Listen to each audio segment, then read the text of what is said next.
Hey guys, welcome back to the channel. This is a story about what if Neglected Naruto calls Kakashi a hypocrite. Before I start, please support for more amazing content, and do consider subscribing to my channel and share this video with your friends. This is written by CyrusFallen and link in description and support writer. Let's start the video. Chapter 1, Rebirth. Death was unpleasant, at least mine was quick, I made sure of that. Yeah, I killed myself, say what you will, but I always believe that your life is yours and nobody has any business trying to decide how you live it and how you end it. I decided mine had run its course and it was about time it ended. How I did it doesn't matter, and I certainly don't want to give you any ideas. All that matters is that I thought long and hard about it, and I made my choice. I welcomed the cold and uncaring void willingly, and with open arms. I spent quite a lot of time in that void. I'm sure that wasn't very good for whatever sanity I had left, but what do I care? I was sure I was simply going to fade away into non-existence eventually. I was never the most sane person, never very good with feelings, either my own or others. I was well adjusted enough that if I wasn't having one of my episodes I could pass as a normal guy just fine, and it wasn't like I didn't have ways to deal with them. Fiction was my release, my drug, what kept me. Books, movies, games, anime and manga, all of it was my passion. I would spend hours at a time in front of a screen, experiencing whole new worlds, new people, new things. It was all so amazing I could never get enough. I was not very good at making friends as a child, and while as an adult I could talk to people just fine, I never really enjoyed people. Even my small group of friends tired me after a while.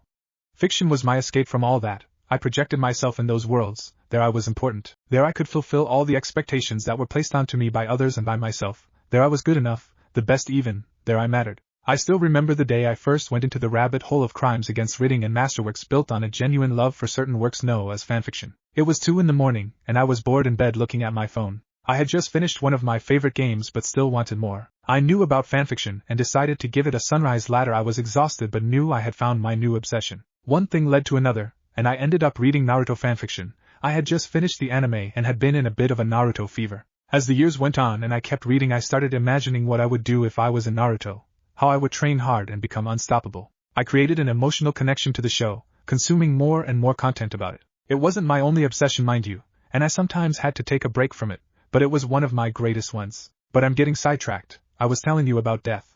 I don't know how long I was in that void, but I eventually saw a light. Something pulled me towards that light, and for a moment I was blinded. When I could finally open my eyes I saw something, or rather someone that if I had any control over my body I would grimace and try to kill. As it was I could only look as Minato Namikaze stood with me in his arms. I was yanked from his arms and into the ones of a masked man, but at that point reality had dawned upon me.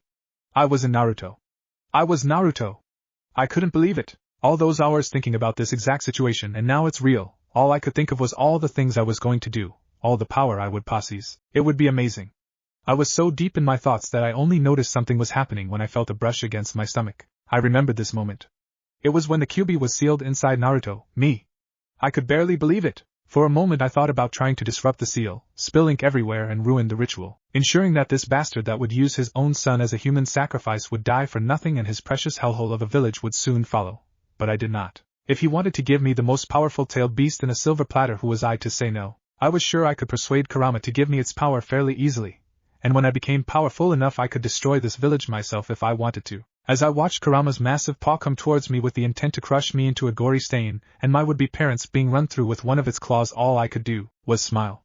If only they knew what they unleashed upon the world that day, if they could see the consequences of their actions. I like to believe that my sperm donor, not my father, never my father, saw a bit through that smile as he was sacrificing his soul to the Shinigami, that he could glimpse into the man that was inside that baby, and that he could see the utter hatred I held for him and his bitch, and the amount of vindictive pleasure I felt at looking at them dying in the floor and their precious village in flames. As I lay there in the grass, almost shaking in excitement at what would come, what I would achieve, all I could think of was, oh yeah, I'm gonna burn this fucker to the ground. 6 years later, Naruto was sitting on his bed in a meditative position, eyes closed and breathing steady. He had just recently moved from the orphanage to his apartment, and had started attending the academy where he would become a ninja. The past 6 years had been tame, all things considered. He wasn't popular in the village, but he wasn't really a people person, so it didn't really bother him, and outside of the glares and the occasional rude comment he was just fine. I knew the worst of Naruto's childhood was famine, but honestly this is a lot better than I was expecting, he thought. Things had been playing out just as he expected them. The Hyuga affair had happened a few years ago, and from what he heard it was the same as canon. He was also hearing rumors of Uchiha discontent, but the massacre hadn't happened yet. Maybe I should go shopping for some Sharingan when it does. Take a page out of Danzo's book, Naruto wondered to himself with a chuckle. He had spent the past 6 years trying to mimic the usual growth of a child, albeit a prodigy. He considered restraining himself to being normal, or even as slow as canon Naruto had been, but decided that in a village of ninja he would most likely be found out, and if he was too slow then suddenly had a power boost when the situation called for it, he would be suspicious. Showing off too much could be problematic, but flying under the radar too much would also get in the way of his plans. He needed certain resources to grow stronger, and it would be easier to get them by showing potential. Speaking of resources to grow stronger, he was currently trying to contact the Kyuubi. He was confident he could use his meta-knowledge to strike a deal with Kurama, and its power would be very useful not only in combat but also in fueling his own training. Not to mention the knowledge it must have picked up on during the time between being formed from the 10 tails and now. He focused on the seal on his stomach and tried to go to it, to enter his mindscape. As he controlled his breath he felt something pulling at his consciousness, and let himself get pulled. When he opened his eyes he was in the familiar void he had spent so much time in prior to his reincarnation. In the distance he saw the massive bars of a cage where he could feel the malevolent chakra of the Kyuubi. As he walked towards it the oppressive feeling grew heavier by each step he took. By the time he got to the bars the very air around him seemed to be saturated by it. A single red eye opened and looked down at him before another followed and a deep voice spoke to him. So my jailer has finally come to demand my power. You humans are all the same. The Kyuubi said. Demand is a strong word. I came to negotiate your help, Naruto said. Arrogant little human, what could you possibly have to offer me? The Kyuubi asked. Revenge for one, both on the man who controlled you 6 years ago and also on Madara Uchiha who got you trapped in a human in the first place, Naruto said with a smirk. Foolish human, that bastard Madara is dead. The Kyuubi shouted. That he is, the thing is, he already has plans in motion to be resurrected. He plans to fuse you and the other tailed beasts back into the 10 tails and then become its Jinchuriki, and use its power to trap the world in an illusion, Naruto said. How do you know about the 10 tails, human? Oh, I know a lot of things, and I'll gladly share them with you too, but this calling me human thing is tiring. I'll call you Kurama, and you can call me Naruto. Kurama was about to demand how this human knew their name but was stopped when Naruto raised his palm and said, first our deal. I want full cooperation from you when using your chakra as well as your knowledge when it comes to my training. We will be partners and we will help each other whenever we can. In exchange I will kill the man who controlled you, destroy Madara's plan and get you your other half. Kurama was shocked that Naruto even knew that it was missing its other half. They thought about Naruto's deal and said, we have a deal. But I want to know how you know all these things you shouldn't know. Pleasure doing business with you, Naruto said, smiling. They spent the next few hours discussing Naruto's previous world, reincarnation and future events. Kurama was more than a little shocked, but with its emotional sensing capabilities they could tell Naruto was telling the truth. Then he used the reverse harem jutsu to stun her and land a hit on her. Naruto said. Ha! Serves that old hag right, goddess of chakra she may be but she is still horny. Kurama laughed. You know, you mentioned fanfiction but you didn't go into details. What is it? It said. Naruto looked away and said, you don't want to know? Kurama growled at him and said, this information is part of our deal, and if you don't tell him, in it you're a submissive slut who craves your power away to get it, and it's all downhill from there, Naruto said, deliberately not looking into Kurama's eyes. You know what, on second thought I think I'm fine, I don't want to know, Kurama said. Human depravity knows no bounds. Indeed. So, did you pick up anything useful in your immortal lifespan? You know I'm a giant orange fox, right? I don't exactly scream stealth. Well's it, 6 years later? As it turned out, Kurama did have useful skills to teach, mostly picked up from when it was inside its previous Jinchuriki. That combined with Naruto's memories from the show allowed them to achieve a lot in regards to training, the first of which was recreating the shadow clone jutsu. Thanks to that and the fact that the mindscape proved more pocket dimension than metaphysical space allowed Naruto to leave shadow clones training there while he went about his day, and at night they would try to recreate jutsu from the show or work in original ideas. The mindscape unfortunately did not allow Naruto to train his body, namely because while in the mindscape Naruto's body was usually in bed, so they had to come up with a solution. That came in the form of the previous Jinchuriki's knowledge. It took a while, but eventually they had special gravity seals that would improve with the user to allow them to maintain a certain level of strength and speed while still allowing the user to grow stronger. Having 2 seal masters to draw from was proving to be very useful indeed. With all the constant training and the shadow clones, while he might not really be a prodigy, he might as well be the greatest one of them all. If not for Itachi's bad track record on the matter, his own refusals and the fact that he held himself back to only show he was on par with Sasuke, he would have graduated the academy years ago. While he was on a time limit if he was going to take maximum advantage of certain events, he couldn't change too many big things before he was ready, lest his knowledge could prove obsolete and his whole plan would crumble. He was in his academy classroom waiting to be called for his graduation time, and the academy had been tranquil. While it was true most teachers didn't like him, they weren't unfair to him most of the time. And with him competing with Sasuke for Rookie of the Year and carefully making sure he was slightly behind him, there wasn't much they could do to him without being obvious about it. He didn't really have a social life outside the academy, and inside it wasn't much better. He was perfectly nice to everyone but didn't go out of his way to make friends. On his first week a few of the bigger kids tried to bully him, and he beat them all up by himself. After that people tended to leave him alone. He did have a few acquaintances though. Sasuke Uchiha didn't even spare a glace at him at first, but after he beat Sasuke on their first spar, the boy had developed a sort of rivalry where Sasuke was ahead in academic pursuits by a small margin, but Naruto tended to do better in physical parts of training. He had tried to stay clear of Shikamaru Nara, and outside the occasional spar in class he succeeded. He could defeat him just fine, but Nara was smart, and he didn't want to take any chances with being found out before it was too late. Hinata Hyuga was a nice girl. He had ended up helping her like Kanon Naruto did, and she developed a crush on him. He knew about it but had no intentions of corresponding her feelings. Even if she was not 12 and he didn't see himself as an adult, his plans did not really allow for relationships. And then there was Sakura Haruno. She was nowhere near as bad as fanfiction had led him to believe, but she was still annoying, especially since, thanks to him being on par with Sasuke, she always thought that he was trying to one-up him. He did not like her at all, but as much as he wanted, he couldn't let her die in a mission. She was too relevant to the plot, and there was no way to know the fate of Team 7 if she died.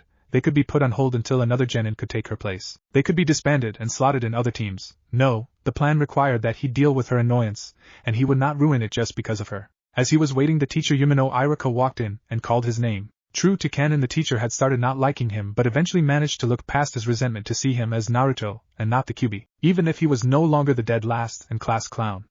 Contrary to canon, however, Naruto did not care for Iruka. He believed that being able to look past his bias was the bare minimum, and was not worthy of praise, and even if he did, he was still Konoha and therefore not someone Naruto cared for. He walked into the examination room and saw two tables. In one of them was seated Mizuki, the assistant teacher and not-so-secret traitor. Then again, who was he to talk? He had every intention of dealing with Orochimaru when the time came. In the other table sat Iruka. He turned to Naruto and said, "Well, Naruto, it's time for the exams, though with your grades you should be fine. Now perform the henge." Naruto looked at him before rippled and changed into Iruka. "No hand seals and no smoke. Impressive. Now perform the kawarini," Iruka said. Again without seals, Naruto changed places with a chair in the back of the room. "Very good. Now the bunshin," Iruka said. A clone of Naruto appeared beside him, and they both smirked at Iruka and Mizuki. "Congratulations, Naruto, you pass. You're now a genin of Konoha," Iruka said with a smile. "Hey Iruka-sensei, how are the class rankings now?"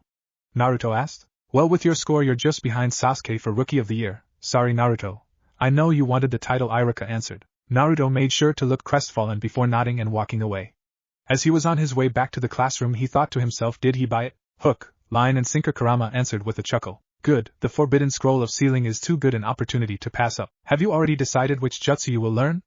Kurama asked. "The Shadow Clone and its explosive variant. It will be useful to be able to use them in public," Naruto answered. "You're going to copy every jutsu in there, aren't you?" "Of course, I'll need the Edo Tensei eventually, and more power is always good." Naruto then heard someone call to him. He had to suppress the urge to smirk when Mizuki told him about a secret test, and how it would give him enough points to take the top spot. Later that night, Naruto had just sneaked out of the Hokage tower, Forbidden Scroll of Sealing in hand. He had managed to avoid to Hokage and got away without being seen, and now he was on the forest near where Mizuki told him to meet him. He made a shadow clone with the scroll in hand, and the clone that appeared also had a copy of the scroll with him. He nodded at the clone, who sneaked away to a prepared hidden spot where there were several clones and writing material prepared to copy the scroll. "What do we do now?" Kurama asked. "Now we wait and pretend to be studying the scroll," Naruto said. This was how Iruka found Naruto a few hours later. Iruka had been called to hunt down the culprit of the theft of the Forbidden Scroll of Sealing and recover the scroll. He was looking through the woods where he felt Naruto's chakra signature. He found the blonde sitting under a tree, reading through the scroll. He approached him. "Naruto, what are you doing?" "Iruka-sensei? I thought Mizuki-sensei was the proctor of this test." "Mizuki? What test, Naruto?" Iruka asked, confused. "The extra credit test. Mizuki-sensei said that if I could steal the scroll without being caught and bring it to him here, I could be Rookie of the Year," Naruto answered. Before any more could be said, a Fuma shuriken came flying towards Naruto. Iruka, unaware that his student saw it coming and was perfectly able to dodge, jumped in front of it and took it to his back. Mizuki came out of the woods and said, "Give me the scroll, brat." "No, Naruto, don't give it to him. He's lying to you," Iruka shouted while trying to stand. "Shut up, now give it here, demon," Mizuki said while walking towards Naruto. "Demon?" Naruto said, visibly shaken while inside he was holding back the laughter. "That's right, didn't you ever wonder why the villagers hate you? Don't you want to know?" Mizuki sneered. "Mizuki, no. It's forbidden," Iruka said, only to be kicked in the head and fall unconscious. "I'll tell you, 12 years ago the Q. Hey Kurama, is the old bastard listening in?" Naruto thought. "No, I've been keeping an eye out. There is nobody around to interrupt," Kurama said. "Nobody to hear the screams, you mean?" Naruto thought with a chuckle before continuing, "Say, now that I have a plausible excuse to know the shadow clone jutsu, how about you come out and play for a bit? You know me too well." "That's right, you're the Kyuubi in human form," Mizuki shouted. "Yeah, Mizuki, the thing is, I'm not. But if you want to meet the Kyuubi in human form, I'll be happy to help. It's the least I can do since you were stupid enough to take the blame for me stealing the scroll. I'll be certain to make good use of the knowledge within." Mizuki actually paled at that, but before he could do anything a single shadow clone appeared besides Naruto. The clone's eyes turned red before it spoke with a deep voice. You humans, your stupidity knows no bounds. Always playing with fire. He let out a dark chuckle. It's high time you get burned, don't you think, he said with a grin before dashing towards Mizuki at speeds he couldn't even follow. The clone grabbed Mizuki by the face and slammed him through a few trees before throwing him to the ground. He stepped on Mizuki's chest with enough force to break several ribs, and then kicked him into another tree. Mizuki was on the floor barely able to breathe when the clone grabbed him by the neck. Pay tick, you insects should just crawl in a hole and await death, he growled. Naruto, who was watching with an amused expression, said, not to ruin your fun, but the ANB will find us eventually. Kurama growled again before looking at Mizuki and saying, looks like you got lucky. I won't be able to take my time with you, but don't worry. Even though it will be quick, it will hardly be painless, Kurama said before exploding, blowing Mizuki apart, and leaving him agonizing on the floor. By the time the ANBU arrived at the source of the explosion, they saw an unconscious Iruka, a dead Mizuki, and Naruto waiting for them, scroll in hand. By the time he arrived at the Hokage tower, Iruka had already been taken to the hospital. Naruto walked into the Hokage office. His relationship with the Hokage was not positive. He made it look like he resented the Hokage for keeping the reason the villagers hated him and the identity of his parents. And while Hiruzen certainly tried to connect with and help the boy, he couldn't tell him the truth. Of course, what he didn't know was that the boy was always aware of both. Naruto walked in and Hiruzen greeted him. Naruto. Sarutobi, Naruto said coldly, and Hiruzen felt dejected. The boy initially called him Hokage-sama, but as the anger at being denied answers grew, the boy made no attempt to hide his disrespect, and while he tried to make the boy see him as a friend or demanded respect from him, the former always failed, and the latter only led to an argument he couldn't afford to have right now. What happened, he asked. Mizuki lied to Meth just like he was left implied. Explain. He told me it was a test, that if I stole the scroll he would make me Rookie of the Year. Iruka told me the truth and Mizuki confirmed it while gloating. We fought, and I killed him using one of the jutsu I learned from the scroll. I see, Hiruzen said. I will reward you for catching the traitor. How does a B rank mission pay sound for you? Adequate, Naruto said. Very well, if there's anything else? Hiruzen asked. There is, Naruto said. When Hiruzen motioned him to continue, he said, Mizuki told me about the Kyuubi. Hiruzen froze for a moment before looking at the boy and saying, I'm sorry, Naruto. I wanted you to have a normal childhood. I didn't want you find out this way. Naruto merely looked at him and said, you mean you wanted me to find out in a controlled environment, where you could spin the story to make yourself as a hero and make me want to use the Kyuubi's power how you want it to be used? It's not like that, Naruto. I'm really sorry. You were supposed to be seen as a hero. If only excuses could change the past, my sperm donor and egg bank wouldn't have made me a Jinchuriki. So you also know about your parents, Hiruzen said, trying to ignore the terms he used for them. I have no parents. The Namikaze bastard and his bitch lost that right when they used Mai as a human sacrifice, Naruto said bitterly. Naruto, don't call them that, Hiruzen said sternly. And why the hell not? They orphaned me, made me a fucking living weapon, and the whole reason I went through all this bullshit is because of them. Naruto shouted. He then glared at Hiruzen and said, and you had no right to keep any of this from me, and yet you did. You've been lying to me all my life and you expect me to be okay with all this? Fuck no. They loved you, Naruto, but they had to protect the village, Hiruzen said. If they actually gave a damn about me, they wouldn't have made me a slave to this village. I never had a choice. I always had to become a ninja, to fight and kill and die for the sake of a village that hates me, and it's all their fault. Hiruzen made to retort, but before he could, Naruto interrupted him. No.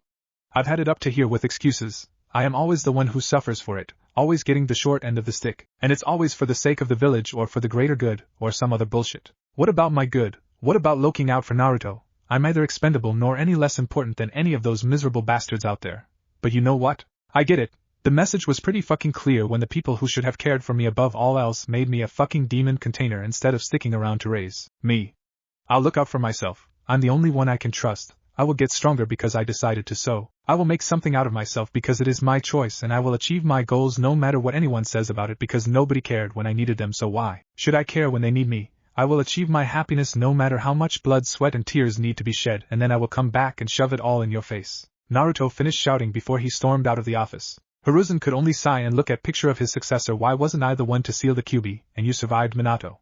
You wouldn't have made the mistakes I did. Chapter 2. When bells toll. Naruto was looking at his wardrobe trying to decide what kind of clothes he would wear for his shinobi gear. During his academy days he had preferred to use an orange shirt with black shorts and shinobi sandals, but now that he became a genin he wanted to change outfits. Today was team assignment day, and he was supposed to find out who was his sensei. He was already aware who it was, of course. Even if he was nowhere near dead last, he was sure Sarutobi would put him in Team 7 under Kakashi. The man had been trying to become closer to Naruto for years, and he would want somebody he could trust as Naruto's sensei. Not to mention Kakashi, being Minato's student, wouldn't take any team besides his. Not just for him, but because Sasuke was also in the team and he would want to train the last Uchiha in honor of his friend Obito. He finally decided on a black jacket with orange highlights, black pants and shinobi sandals. He happened to share canon Naruto's love for orange even in his past life and decided to go with an outfit based on what Naruto wore as a Hokage. That brought a chuckle to him. As he arrived in class, everyone turned to look at him.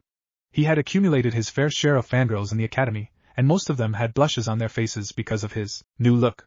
He walked to the back of the class, giving a small smile to Hinata and a nod to Sasuke, and sat down on his seat beside Sasuke. A few minutes passed before the two greatest fangirls in class walked, or rather ran, in. Sakura and Ino both rushed up the stairs while bickering with each other. Naruto gave a long-suffering look to Sasuke, who could only reciprocate. Something that he didn't expect had happened during his time in the academy. He accidentally converted Ino from one of Sasuke's fangirls to one of his. If wasn't too busy cursing every god he knew if he would have caught the almost apologetic look Sasuke gave him that day. With her conversion came the change in Ino's rivalry with Sakura. Now instead of them fighting over Sasuke, they fought over which one of them was cooler or more dreamy. It brought a shudder to him just thinking about it. Sakura and Ino came to a stop beside Naruto and Sasuke's seat and said in an almost practiced unison, "Naruto, get out of there. I'm going to sit with Sasuke-kun." "Sasuke, move. I want to sit with Naruto-kun." Naruto and Sasuke shared a look before Sasuke looked away while Naruto sighed and said, "Ino, what did I tell you?" She looked down embarrassed and said, "When I act like a fangirl I show the opposite of what you like about me." "And what else?" "That I'm a strong and smart girl and that having self-respect makes me even more beautiful," she said with a blush. "Good girl," Naruto said, giving her a smile. "Tell you what. Go to your seat and I'll pick you up at the flower shop after meeting the Jonin senseis and take you for lunch." She blushed even harder and nodded with a smile. Naruto looked at Sasuke with a smirk, who looked annoyed and said, "You have to teach me how to do that. Everything has a price, Sasuke. What are you willing to pay?" Before Sasuke could answer, Sakura screamed while raising her fist, "Naruto, get out now or I'll make you." Naruto laughed and said, "Really? You?" He then frowned at her, releasing a bit of killing intent, and said, "I don't like arrogant people, Sakura, and I really don't like annoyances. So either get the power to back up that threat or get out of my face." Sakura was quick to run off and take her seat while Sasuke just looked at Naruto awestruck and said, "You really have to teach me how to do that." Naruto just laughed while Iruka entered the classroom. After everyone sat down, he went on a speech about how they were all Konoha ninja now and how they were expected to serve the village faithfully, but Naruto wasn't listening. After that he began to announce the teams and Naruto listened closely, looking for changes. There were few names he heard in class but didn't remember from the anime. Those that he did remember were all the same: Ino Shikacho under Asuma Sarutobi, the tracking team under Kurina Yuhi, and finally Team 7. Team 7 will be Sakura Haruno, Sasuke Uchiha. Naruto could feel the full body flinch and the grimace from Sasuke at Sakura's cheer. "And Naruto Uzumaki, you'll be under Kakashi Hatake." While Sasuke felt solace at the fact that he would be in the team of his rival and Sakura was annoyed at the fact that she was on a team with him, Naruto was smirking and thinking, all according to plan. A few minutes later, after Iruka left and all the senseis came to pick up their teams, the only ones left in class, Naruto got up. He turned to Sasuke and said, "Hey Sasuke, let's do some sparring in the training grounds outside." "But what about the sensei? He could be here anytime," Sakura said. "Kakashi Hatake is infamous for being at least 3 hours late to everything. But if it bothers you so much you can stay in class and warn us when he gets here," Naruto said. "No way I'm going to leave you with Sasuke-kun," Sakura said. "Sakura called you, stay here and warn us, please." Sasuke forced the words out through his teeth. "Oh, of course, Sasuke-kun." Naruto and Sasuke left the classroom before Naruto said, "You're gonna have to do better than that. I don't know how you do it. When you talk to Ino, she is almost tolerable. If you're going to repopulate the Uchiha clan, you're going to have to learn to smooth talk. All the good choices have enough self-respect that just being the last Uchiha won't be enough," Naruto said. "Yeah, I know. I want someone strong to be the Uchiha matriarch." "I don't know about strong, but you could always pick Sakura," Naruto said, and then started laughing at the grimace his friend wore. 3 hours later, Kakashi finally arrived at his classroom to pick up his genin team to see only a girl waiting for him. "You're late," she screamed. He rubbed the back of his head sheepishly and asked, "Where are the others?" "They are on the training grounds outside. They said they were going to spar." Kakashi motioned for Sakura to follow, and went to find his other two genin. When he arrived at the training ground, he saw the two boys sparring. Naruto threw a punch at Sasuke, who blocked and tried to retaliate with a kick to the stomach that Naruto dodged. They separated and looked at each other for a moment, looking for weaknesses and openings before rushing at each other again. Naruto jumped over a kick before kicking Sasuke himself while still in the air. Sasuke grabbed the kick and attempted to throw Naruto, only for the blonde to kick him with the other leg and use the movement to flip through the air and land on his feet. "You two are certainly lively," Kakashi said. They stopped their fight and approached Kakashi. After they all moved to the roof, Kakashi said, "Why don't you introduce yourselves? Likes, dislikes, hobbies, dreams? Sensei, why don't you go first so we can know how to do it?" Sakura said, "Very well, my name is Kakashi Hatake. Likes, well, you're too young for that. Dislikes, I wonder. Dreams, not really." He only told us his name, Sakura thought. Before Kakashi could say anything, Naruto said, "Kakashi Hatake, elite Jonin and high A-rank ninja, son of Tsukumo Hatake aka Konoha's White Fang, Genin at 5, Chunin at 6, was on a team with Obito Uchiha and Rin Noara with Minato Namikaze as his sensei. became Jonin in the mission to destroy Kanabi Bridge. In that same mission his teammate Obito died after awakening his Sharingan and giving it to Kakashi. His other teammate would later die in a mission in the border of Kiri, and he would later use Obito's Sharingan to earn the monikers Kakashi of the Sharingan and Copy Ninja. Kakashi, for him supposedly having copied 1000 jutsu. His main affinity is lightning and his favorite technique is the Raikiri, an A-rank assassination jutsu he created himself. As everyone looked stunned at Naruto, he continued he likes reading the Ika Ika series written by Jiraiya of the Sannin. He dislikes traitors, his hobby is reading, namely the Ika Ika books, and his dream is to honor his fallen teammates by following his creed. Those who break the rules are scum, but those who would abandon their comrades are worse than scum. He also spends at least 3 hours a day in front of the memorial stones speaking to his comrades. Kakashi looked at Naruto wide-eyed before saying, well, that's a very thorough analysis. Where did you learn all that? Know your enemy and know yourself, and the battle is already won, Naruto said. I'm not your enemy though, Kakashi said with an eye smile. Given that you're also a hypocrite for calming that abandoning your comrades makes you worse than scum but having no problems abandoning the newborn son of your father figure. I'm not so sure about that, Naruto said with clear animosity in his voice. Kakashi merely looked down to hide the hurt in his eyes while Naruto glared at him, and the others just looked confused. After he composed himself, Kakashi looked at Sakura and said, introduce yourself, Pinky. Sure, Sakura said, still unsure about what had happened between her sensei and her teammate. I'm Sakura Haruno. My likes are, she looked at Sasuke and blushed out, and my dreams are, she let out a giggle. And I don't like Ino Pig, she thought about saying Naruto as well, but the blonde had already scared her earlier. You next, Booty, Kakashi said. I'm Sasuke Uchiha. I hate a lot of things and don't particularly like anything. What I have is not a dream, because I will make it a reality. I will restore my clan, and kill a certain someone. What about you, blonde Naruto? Kakashi said, correcting himself at the glare Naruto sent his way. My name is Naruto Uzumaki, and the rest is none of your business, though given how much time you spent watching me you should know, Naruto said. Kakashi frowned and said, your teammates need to know, Naruto. Naruto glared at him for a moment before relenting and saying, fine, I like training and getting stronger. I dislike annoyances and people who have no bite to their bark. My hobbies are training and my dream is a secret. Good, now that that's out of the way, I want you to meet me at Training Ground 7 tomorrow at 6 a.m. for a survival exercise. Oh, and don't have breakfast, Kakashi said before leaving. Naruto got up to leave and said eat breakfast, and be prepared to wait for him for a long time. Where are you going?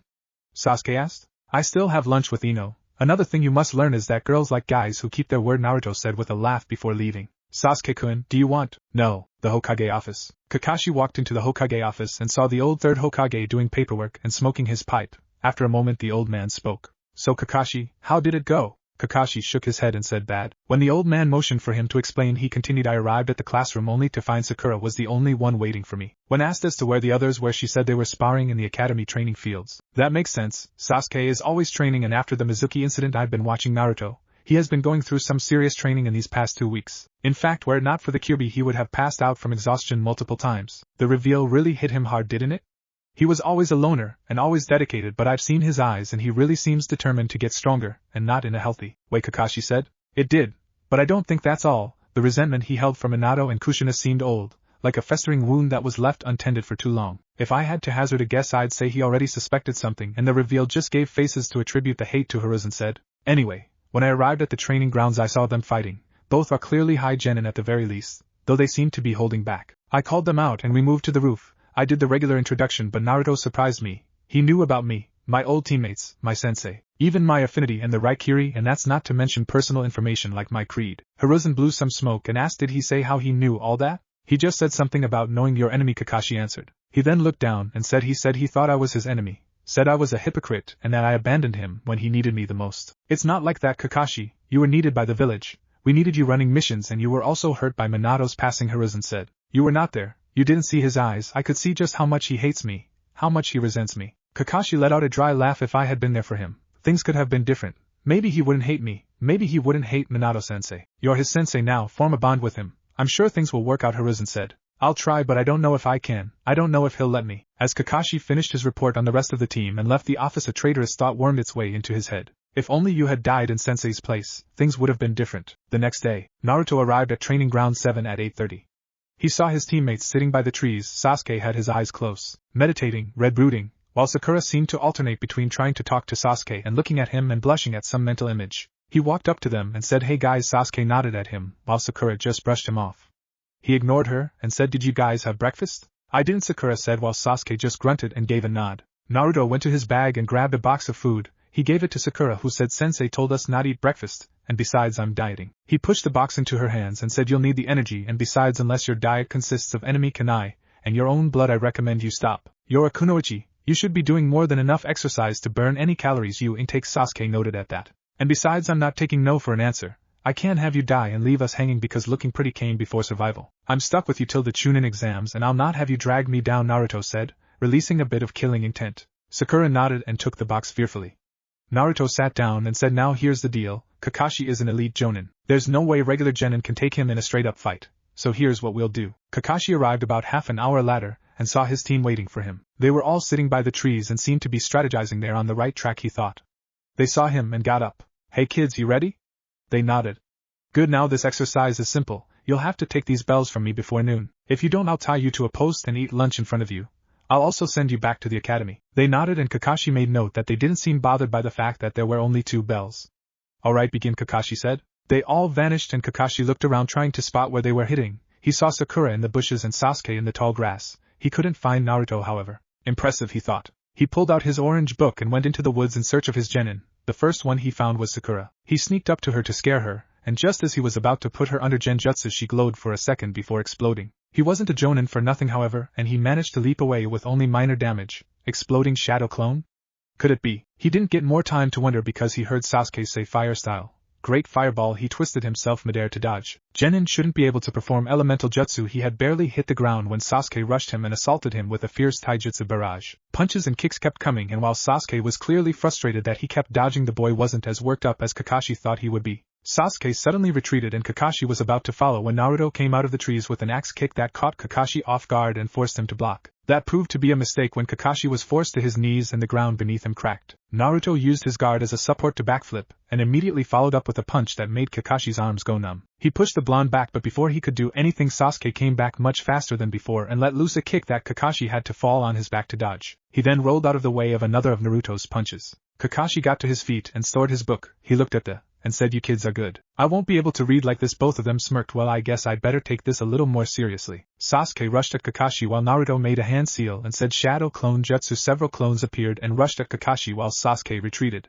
"Sasuke, let's do it," Naruto said while the clone kept Kakashi busy. As soon as Kakashi dispelled the last clone, he felt 2 spikes of chakra and became wide-eyed when he saw what was coming. Fire style, great fireball. Wind style, great breakthrough. Both jutsus combined into a massive raging hot fireball that flew rapidly at Kakashi. He went through a series of hand seals and smashed his hands on the ground and said earth style, mud wall. When the fireball hit the wall, it caused a huge explosion that covered the battlefield in smoke. When it cleared, Kakashi was nowhere to be seen. Naruto nodded at Sasuke and made more clones who spread out. He drew his fist back and crashed it on the ground, shattering it and causing Kakashi, who was hitting underground, to fly out of it. The clones rushed at him and covered all his escape routes, which forced him to block the punch Sasuke sent at him. Sasuke twisted the punch into a grab and held both of Kakashi's arms still with surprising strength. Kakashi could only understand what they were trying to do when Naruto tied his legs with a quick application of ninja wire and Sakura dropped out of the trees upside down, stuck onto his back with a chakra control exercise she shouldn't know yet, and grabbed the bells before overcharging her feet with chakra, propelling her away from him and him into the ground below.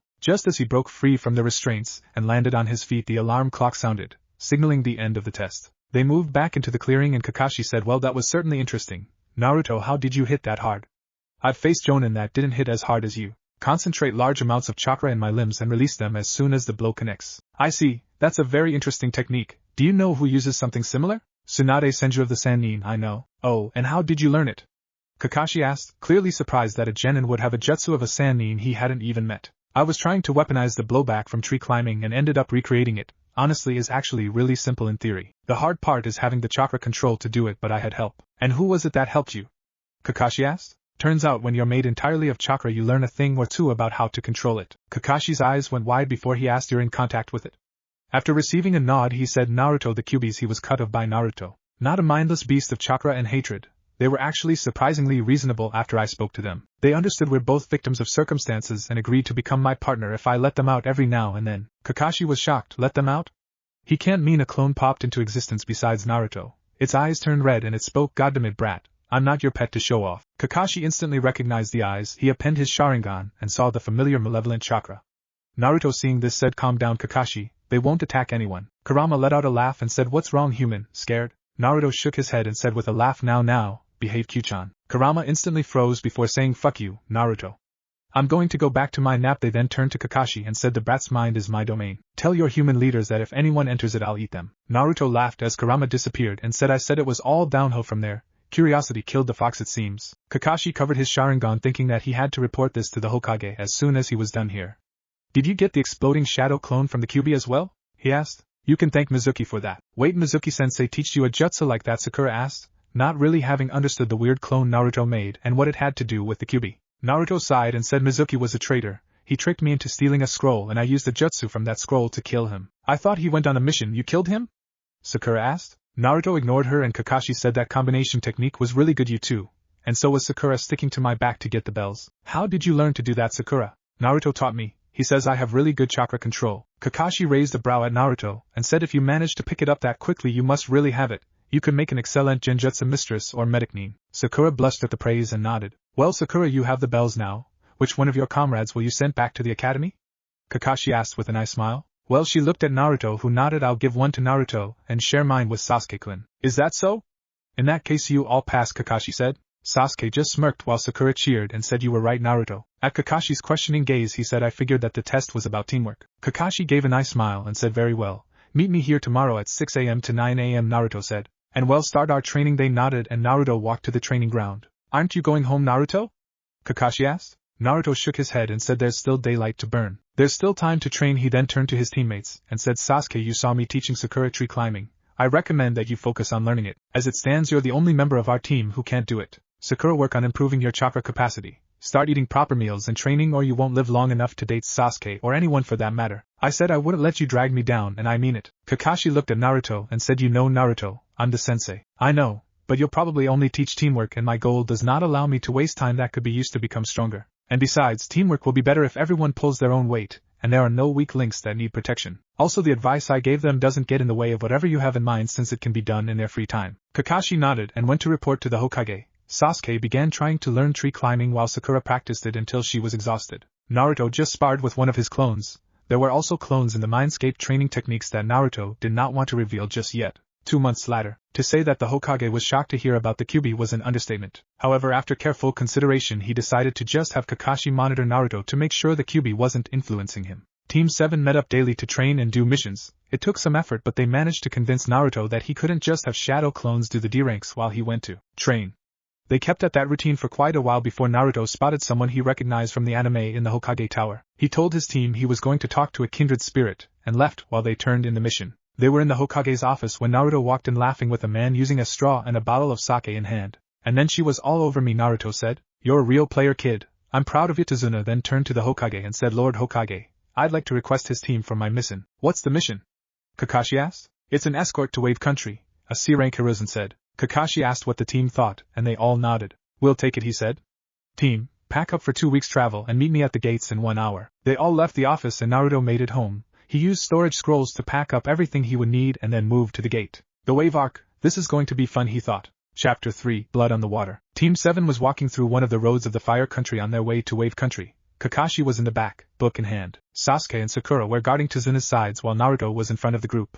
They had been traveling for a few days and during this time Naruto had mostly kept to himself. He chatted with Tazuna or Sasuke a little but he didn't go out of his way to start conversations with them. During the past 2 months Kakashi had been trying to improve his relationship with Naruto to no avail. Naruto did as he was told during training and missions and didn't talk back too often, but he was always either cold and indifferent or angry and bitter to Kakashi, and whenever he tried to talk to him outside of official duties Naruto brushed him off, ignored him completely or told him to leave him alone. Kakashi felt saddened that the relationship between him and the son of his former sensei was as such. He blamed himself for not being there for the blonde when he needed him and for the hatred the blonde held for his parents. Naruto, don't worry, I'm here for you now and I'm not giving up on you, he thought. Naruto was excited for the prospect of real combat. He had spars before but they didn't hold the same thrill of real life and death. Even the battle with Mizuki counted since he didn't fight and Mizuki was hardly opponent material, being as weak as being defeated by canon Naruto simply by being mobbed by clones with no technique whatsoever. He was on the lookout for the Demon Brothers' infamous pond in the middle of a road with no other water source nearby,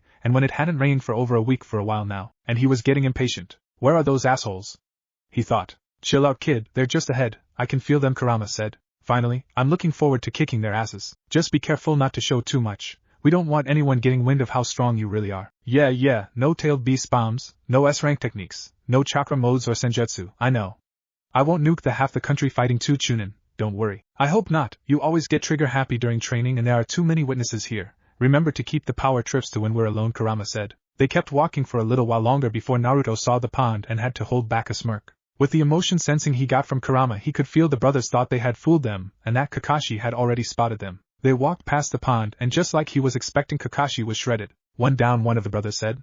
They dashed at the genin but Naruto threw a wind-infused kunai at the chain they were using, cutting it half. Gozu reached Sasuke and tried to skewer him with the clawed gauntlet on his right hand but Sasuke easily dodged and punched him. He moved inside the Rogenin's guard and kneed him in the stomach before uppercutting him in the jaw. Gozu sent a kick that forced Sasuke out of his guard and attempted to use his half of the chain as a whip to hit Sasuke. The Uchiha dodged before grabbing the chain and channeling lightning chakra thought it, shocking the missing nin unconscious. Mizu rushed at Naruto, thinking that the genin would be easy pickings. He threw a punch that Naruto dodged and answered with a punch of his own. He brought his armored gauntlet to block but the force of Naruto's punch shattered the gauntlet and broke his arm. While he was recoiling from the shock and pain, Naruto grabbed his chain, got behind him and kicked him in the back of the knee, forcing him down to his knees and tied him up with his own chain. You can come out now, Kakashi said as he walked out of the woods, his corpse nothing more than a log. Tazuna and the Sakura that was guarding him disappeared and the real ones came out of their hiding spot in the trees. You all did good, Kakashi said. Sakura, it was a good idea to hide the client, and using genjutsu as a diversion was also a good move. Sakura blushed at the praise but looked proud. Sasuke, both you and Naruto did well to capture the attackers but I don't remember teaching you nature transformation, Kakashi said. Naruto and I learned our affinities and since mine was lightning I went looking for information on it, Sasuke said. I see, very good. Naruto, would you care to share what's yours? Kakashi asked. My natural affinity is wind but I got jutsu from all elements, Naruto said. He then smirked. What's not to love about the shadow clone jutsu's memory transfer function? I'll get you to teach me that jutsu one day, Sasuke grumbled. Sorry Sasuke, but your chakra reserves are way too small for you to accomplish anything with it other than kill yourself with chakra exhaustion, Naruto said with a laugh. They then moved to the captured brothers and before Kakashi could start the interrogation, Naruto said, now Gozu and Mizu, C-rank missing nin from Kiri. Would you kindly tell us why you're going after our client? Kakashi decided to watch and see how Naruto handled this. Gozu glared at Naruto while Mizu said, fuck you, we ain't telling you shit. Is that so?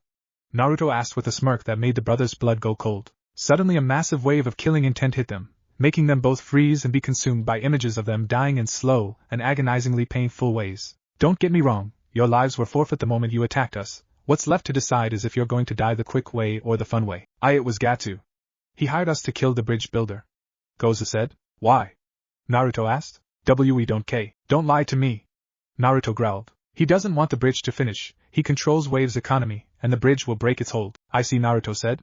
He then turned to Tazuna and said, I don't enjoy being lied to. Tazuna-san, would you kindly tell us the truth please? Tazuna then explained to them the situation on Wave and what Gato was doing to the country. In the end they decided to continue with the mission on the condition that Tazuna give them the appropriate mission pay when Wave country was back on its feet. Okay, now that's been solved, what to do with you two, Kakashi said while looking at the demon brothers. They die here, Naruto said.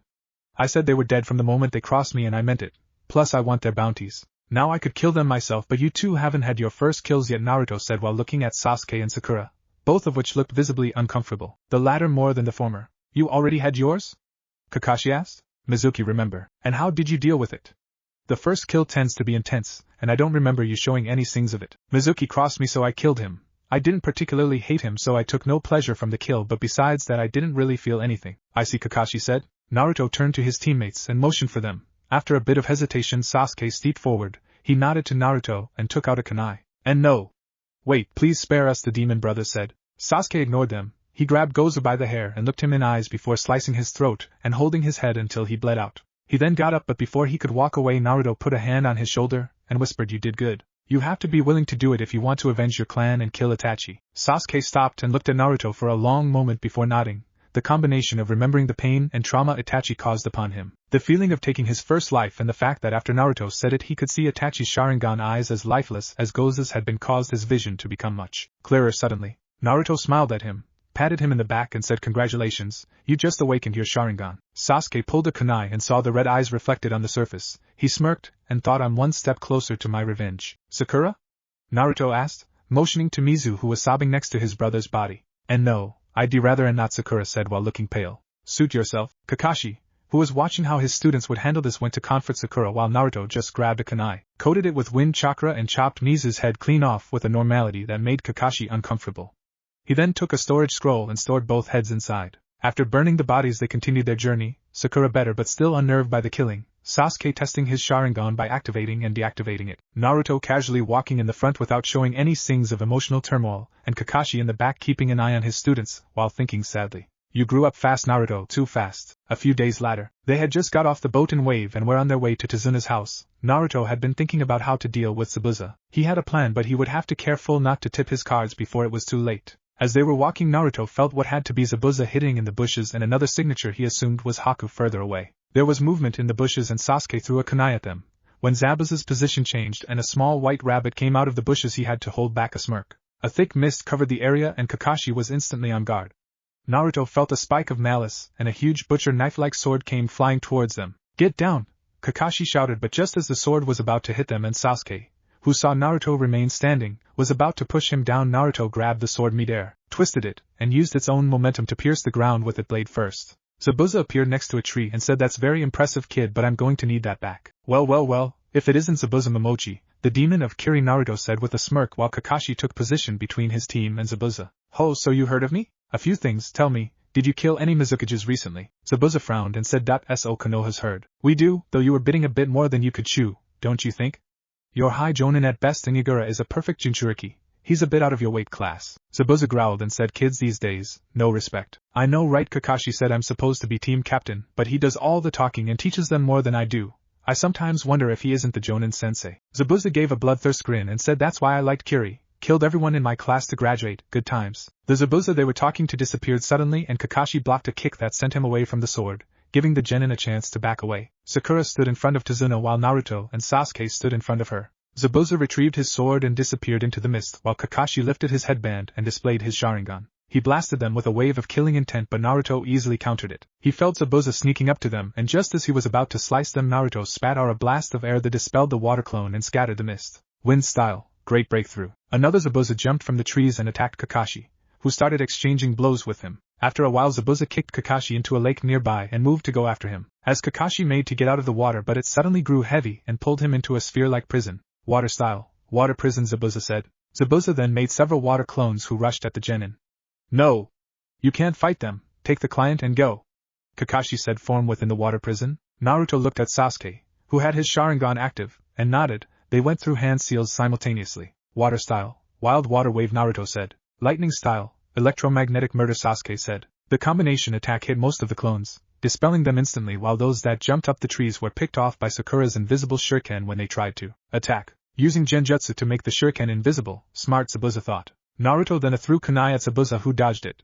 The kunai transformed in one of Naruto's clones when it hit the water before it went through hand seals. Lightning style, electromagnetic murder. Zabuza had to jump away from the electrified water, dropping the prison in the process. As soon as he did, the clone cancelled the jutsu and dispelled. Kakashi stood on the water and took deep breaths before saying, "You guys did good, but he's mine now." "That's some scary genin you got there, Kakashi," Zabuza said before he started going through hand seals. Kakashi started doing the same hand seals, but before either of them could finish, a Naruto clone appeared, formed the ground next to Zabuza and exploded, throwing the former Kirinin into a tree. The team minus Sakura, who was still guarding the bridge builder, approached the down form of Zabuza before Kakashi said, "That was very rude, Naruto.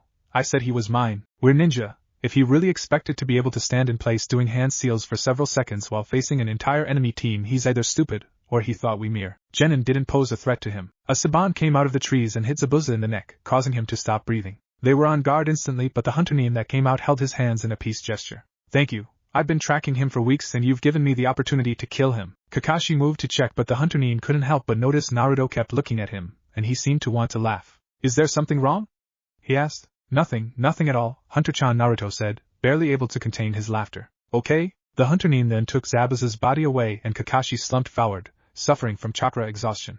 As his clones went to carry Kakashi to Tazuna's house, Kurama asked, "Did you mark him?" "Yeah, his sword. We'll be able to track them now." "I still think you're being stupid. Why risk it when you can just let him die at the bridge?" "Because I want to take them both on alone, without having to worry about showing too much. Besides, that way both bounties will be mine alone, and while for now we're fine, eventually we'll leave Konoha and then we'll need money. I've half a mind to just take the money Gatta stole from Wave Country, but there's no need and they haven't wronged me, so might as well let them keep it." "Sure, whatever you say. We both know you just want to toy with them for the feeling of power it gives you." "Shut up, stupid fox." The next day, they had arrived at Tazuna's house to be met with his daughter Tsunami and grandson Inari. They got Kakashi to a bed and were sitting on the table and wondering what to do. "I'll leave some clones in the house to protect them and Kakashi, but we should train in case someone else comes," Naruto said. "But who'll come? That Zabuza guy is dead, isn't he?"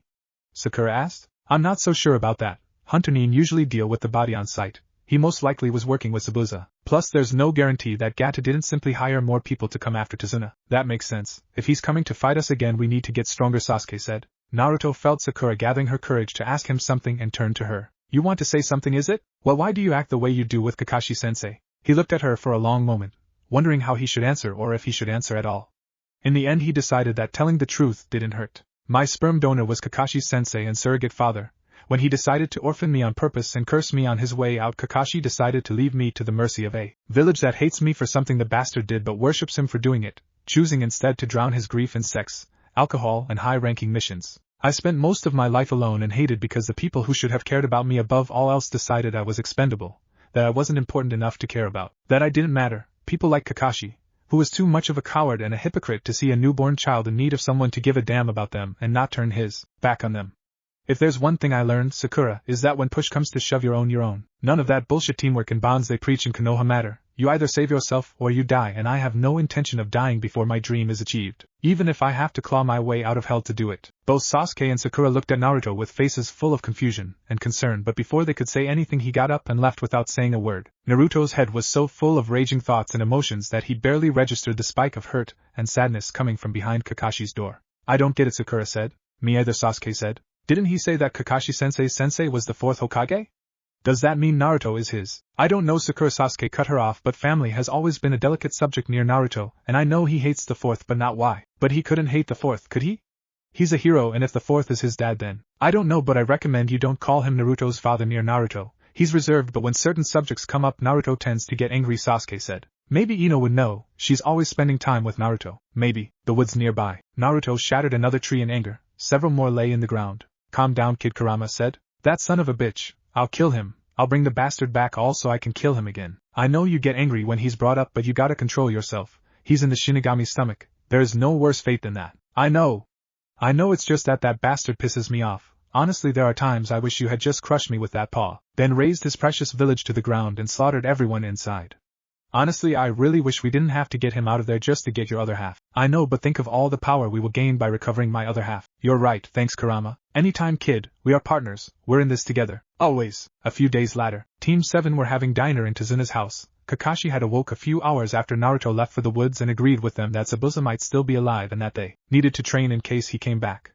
There was an aura of sadness around him, but Sasuke and Sakura decided not to ask. Naruto came back from the woods later that night but went to bed without saying a word to anyone. After that, there were always one of them as well as clones guarding both the house and Tazuna on the bridge. Naruto had for the most part returned to normal, but there was still a sense of restrained anger in his movements. While they were eating, Inari walked into the room, glared at them and said, "Why do you try so hard? Gato is just going to kill you." Everyone of the Konoha knew, but Naruto turned to look at him with a confused expression. "You should just leave before Gato kills you." "Inari, don't talk to them like that," Tsunami said. "But why? They're just going to die anyway." Inari Tsunami was interrupted by Naruto, who had finished his meal and got up. He put the plate in the sink, thanked Tsunami for the food, ruffled Inari's hair and walked out of the house with a smirk in his lips and an aura of excitement replacing the restrained anger that was previously there. Everyone was confused by Naruto's reaction, or rather the lack thereof, to Inari's outburst, and especially confused by his sudden change in disposition. Even Inari was confused by the blonde's apathy. "Is it time to go after Zabuza and his tool yet?" Kurama asked. "Not quite, that's tomorrow, but for now we got a philosophical discussion with a guy dressed as a girl over the merits of caring about people. By your tone you don't agree with him. Don't get me wrong, it's very understandable of him to be this loyal to Zabuza after he saved them, but just because I understand doesn't mean I agree." Naruto walked into the woods and started his training. He couldn't train seriously because he was about to go into a fight, and while he was confident in his strength he was not stupid to go into a fight exhausted unless there was no other option. A few hours later he was taking a break under a tree when he felt a signature approaching him. The signature was clearly suspicious of him, but didn't seem to realize Naruto knew he was the Hunter Nin. The boy approached Naruto with a basket full of medicinal herbs. Naruto saw them coming and said, "It's dangerous for a pretty girl like you to go wandering in the woods, you know," Naruto said. Haku looked at Naruto and said, "Don't worry, I know these woods very well." Naruto had to admit, he could see why his canon self mistook Haku for a girl. He was definitely very attractive. "You're gonna make this yaoi, will you?" Kurama asked with a teasing voice. "Kurama, fuck you. I see," Naruto told Haku. "Why are you gathering these plants? They're medical. Someone precious to me got injured and while he's nearly recovered these should get him back to top form," Haku said. He then turned to Naruto and asked, "I see you have a headband. Tell me, are you a ninja?" I'm from Konoha." "I see, you must be pretty strong then." "I can handle myself, but I'm nowhere near the power I want to achieve," Naruto said. "I believe that the only way to be truly strong is to protect your precious people. Do you have anyone precious to you? No, I never did. Oh Haku, look down, you should find some people that are precious to you.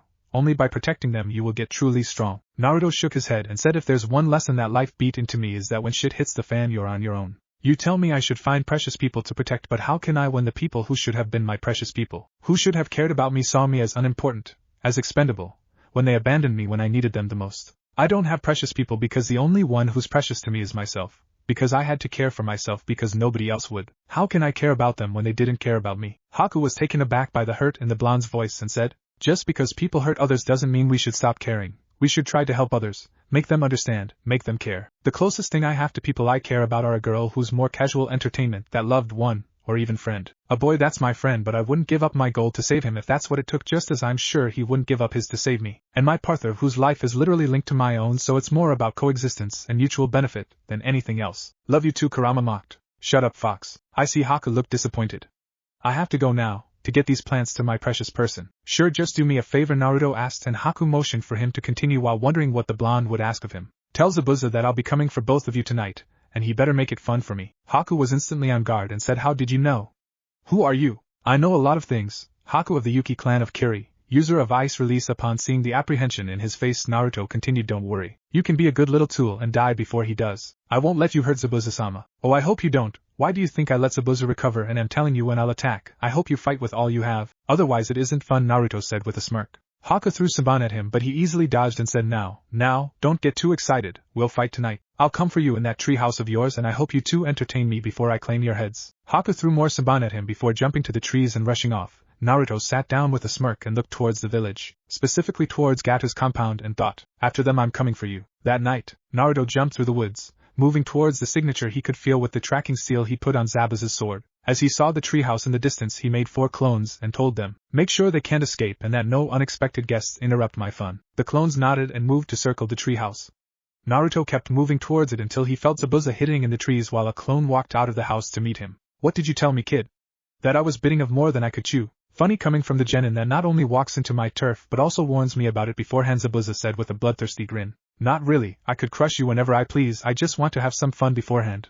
Holding back all the time is stressful, you know, said Naruto with a smirk. If your sensei won't teach you respect, kid, then I will. Too bad you won't live long enough to use it, Zabuza said before rushing at Naruto and moving to stab him with his sword. Naruto caught the blade by its sides, easily disarmed Zabuza and stabbed him through the chest, making the clone and the sword dissolve into water. He then turned to the real Zabuza and said, if that's all you got, then it's no wonder you had to run from Yugura like a bitch. Zabuza growled at the insult and jumped at Naruto with an overhead slash from him hiding spot. Naruto dodged and punched Zabuza, who flew back at the force of the blow. Naruto followed and fell onto Zabuza with an axe kick he was barely able to dodge, and that shattered the tree they were standing on, and created a massive crater in the ground. Bellow. Holy shit. That's a genin. Zabuza thought, shocked. Naruto flew through hand seals at a lightning-fast pace and said, fire style. Majestic destroyer flame. A massive wave of fire flew at Zabuza, reducing to ashes everything it touched. Ice style. Frozen shield. Suddenly a wall of ice sprouted from the ground and tried to block the flames. However, the flames were too hot, and the wall melted. When the jutsu died down, there was no one behind where the wall was. So the tool has appeared. I was wondering if you were going to watch me kill your master, or maybe you wanted to save him to seduce him. That's why you cross-dress, right? Naruto taunted. A red barrier appeared around the area and Naruto smirked. Sorry, Zabuza, I made sure you wouldn't run away from this fight, you know, like a bitch. Water style. Water dragon. A huge dragon made of water flew at Naruto, who countered with his own jutsu. Earth style. Stone dragon. Naruto's dragon battered Zabuza's aside easily before rushing towards the real Zabuza in the trees and crashed into him. That Zabuza then turned into a clone and Naruto jumped back to dodge the hail of ice shuriken. You can't hide from me, Zabuza, Naruto said as he made a sword made of earth and coated it with wind before turning back and locking blades with Zabuza. Haku, now! Shouted Zabuza. An ice spear came out of the trees and flew towards Naruto, who merely smirked and let the spear pierce him, only to turn into lightning and shock Zabuza. The real Naruto took this opportunity to fire another jutsu. Lightning style. Thunderclap. A thunderbolt shot from Naruto's hands and flew at Zabuza, who was saved by Haku at the cost of being hit himself. Zabuza threw shuriken at Naruto, who dodged but gave him enough time to perform his signature technique. Water style. Hidden mist. A thick mist covered the area and Zabuza said, I don't know what the hell you are, kid. You're clearly no genin. But I'm a master of the silent killing technique, and I'll show you why. Zabuza's voice came from everywhere and Naruto could feel though he had bested the blonde. If I was a regular sensor, this might be problematic. The mist is covered in his chakra. Naruto smirked. Too bad, I can feel his emotions, Naruto said as he felt a spike of killing intent and dodged a hail of shuriken. Zabuza stealthily came behind the blonde and tried to cut him in half, only for him to dodge and cut Zabuza across the chest with his own blade. Naruto then backflipped to dodge the ice spike that came flying at him. Haku started throwing Saban at him, and one hit him in the leg, making him stumble and fall. When Zabuza tried to capitalize, Naruto just smirked and said gotcha before he exploded. Zabuza was blown back and hit a tree. The real Naruto flew through hand seals and shouted, "Water style, crushing wave." He spat a massive wave that hit Zabuza and toppled the tree he was leaning against. After a while Zabuza came out of the water, battered, bruised and breathing heavy. "It's about time to finish this, don't you think?" Naruto said. "What the hell are you? You're as strong as Yugura," Zabuza shouted. "Believe it or not, I've been holding back quite a bit." At Zabuza's shocked face he continued, "For example, I haven't even tapped in the power of my tailed beast yet." Zabuza grew pale at that and said, "No, you're lying." "Monster!" Naruto smirked, and suddenly he was covered by a golden glow. 9 majestic tails appeared behind him, and the pressure of his chakra made Zabuza choke. As fast as it appeared, it was gone. "Don't worry, I won't use Kurama's power on you. I'm more than strong enough to take you by myself." Naruto was suddenly assailed by a hail of Saban that kept coming. Getting tired of dodging, he sped through hand seals and shouted, "Wind style, raging hurricane." The wind spun rapidly, creating a hurricane that uprooted several trees, deflected all the Saban and dissipated the mist. When he could see again, Naruto saw Haku going through hand seals before shouting, "Ice style, demonic ice mirrors." Several Hakus reflected on the mirrors and they all threw hundreds of Saban at Naruto, who flew through hand seals and said, "Earth style, rock armor." All the Saban bounced harmlessly on Naruto's rocky shell. He smirked and said, "Very well, let me show you a bit of what I can do." He made some hand seals before taking a deep breath and screaming, "Inferno style, vacuum bomb." Naruto spat out a while-hot ball of flames that heated the air around it into plasma as it flew rapidly towards the ice mirrors. When it hit them, it exploded in a massive ball of heat that incinerated all of them and blew Haku out of them and through the flaming trees nearby. Naruto moved to the down form of Zabuza and said, "Well, Zabuza, I thank you. I hadn't been able to let loose even a little outside of training before, and I'm feeling much better now that I could." "What's your name, kid?" "I want to know the name of the one who killed me," Zabuza said. "That's very graceful of you, accepting your death with dignity. My name is Naruto Uzumaki. I'm not a coward, Naruto. I won't run or beg for mercy. The only reason I fled the Mizukage is that I wanted to continue helping the Rebel Ion." Naruto gave a nod of respect and said, "If it's worth anything, I'll kill Yugura and the man that's controlling him eventually. And I hold no ill will towards the Rebel Ion. Hell, I hold nothing against either. We just happen to meet on opposite sides of the battlefield." "So he really is being controlled." "Ha, I knew, Naruto. I appreciate you doing this, even though I get the feeling you're not doing this for me." Naruto shook his head with a smile and grabbed Zabuza's sword. He looked at it and said, "I'll return this to Kiri when I can." After receiving an appreciative nod from Zabuza, he lifted the sword and said, "Goodbye, Zabuza Momochi.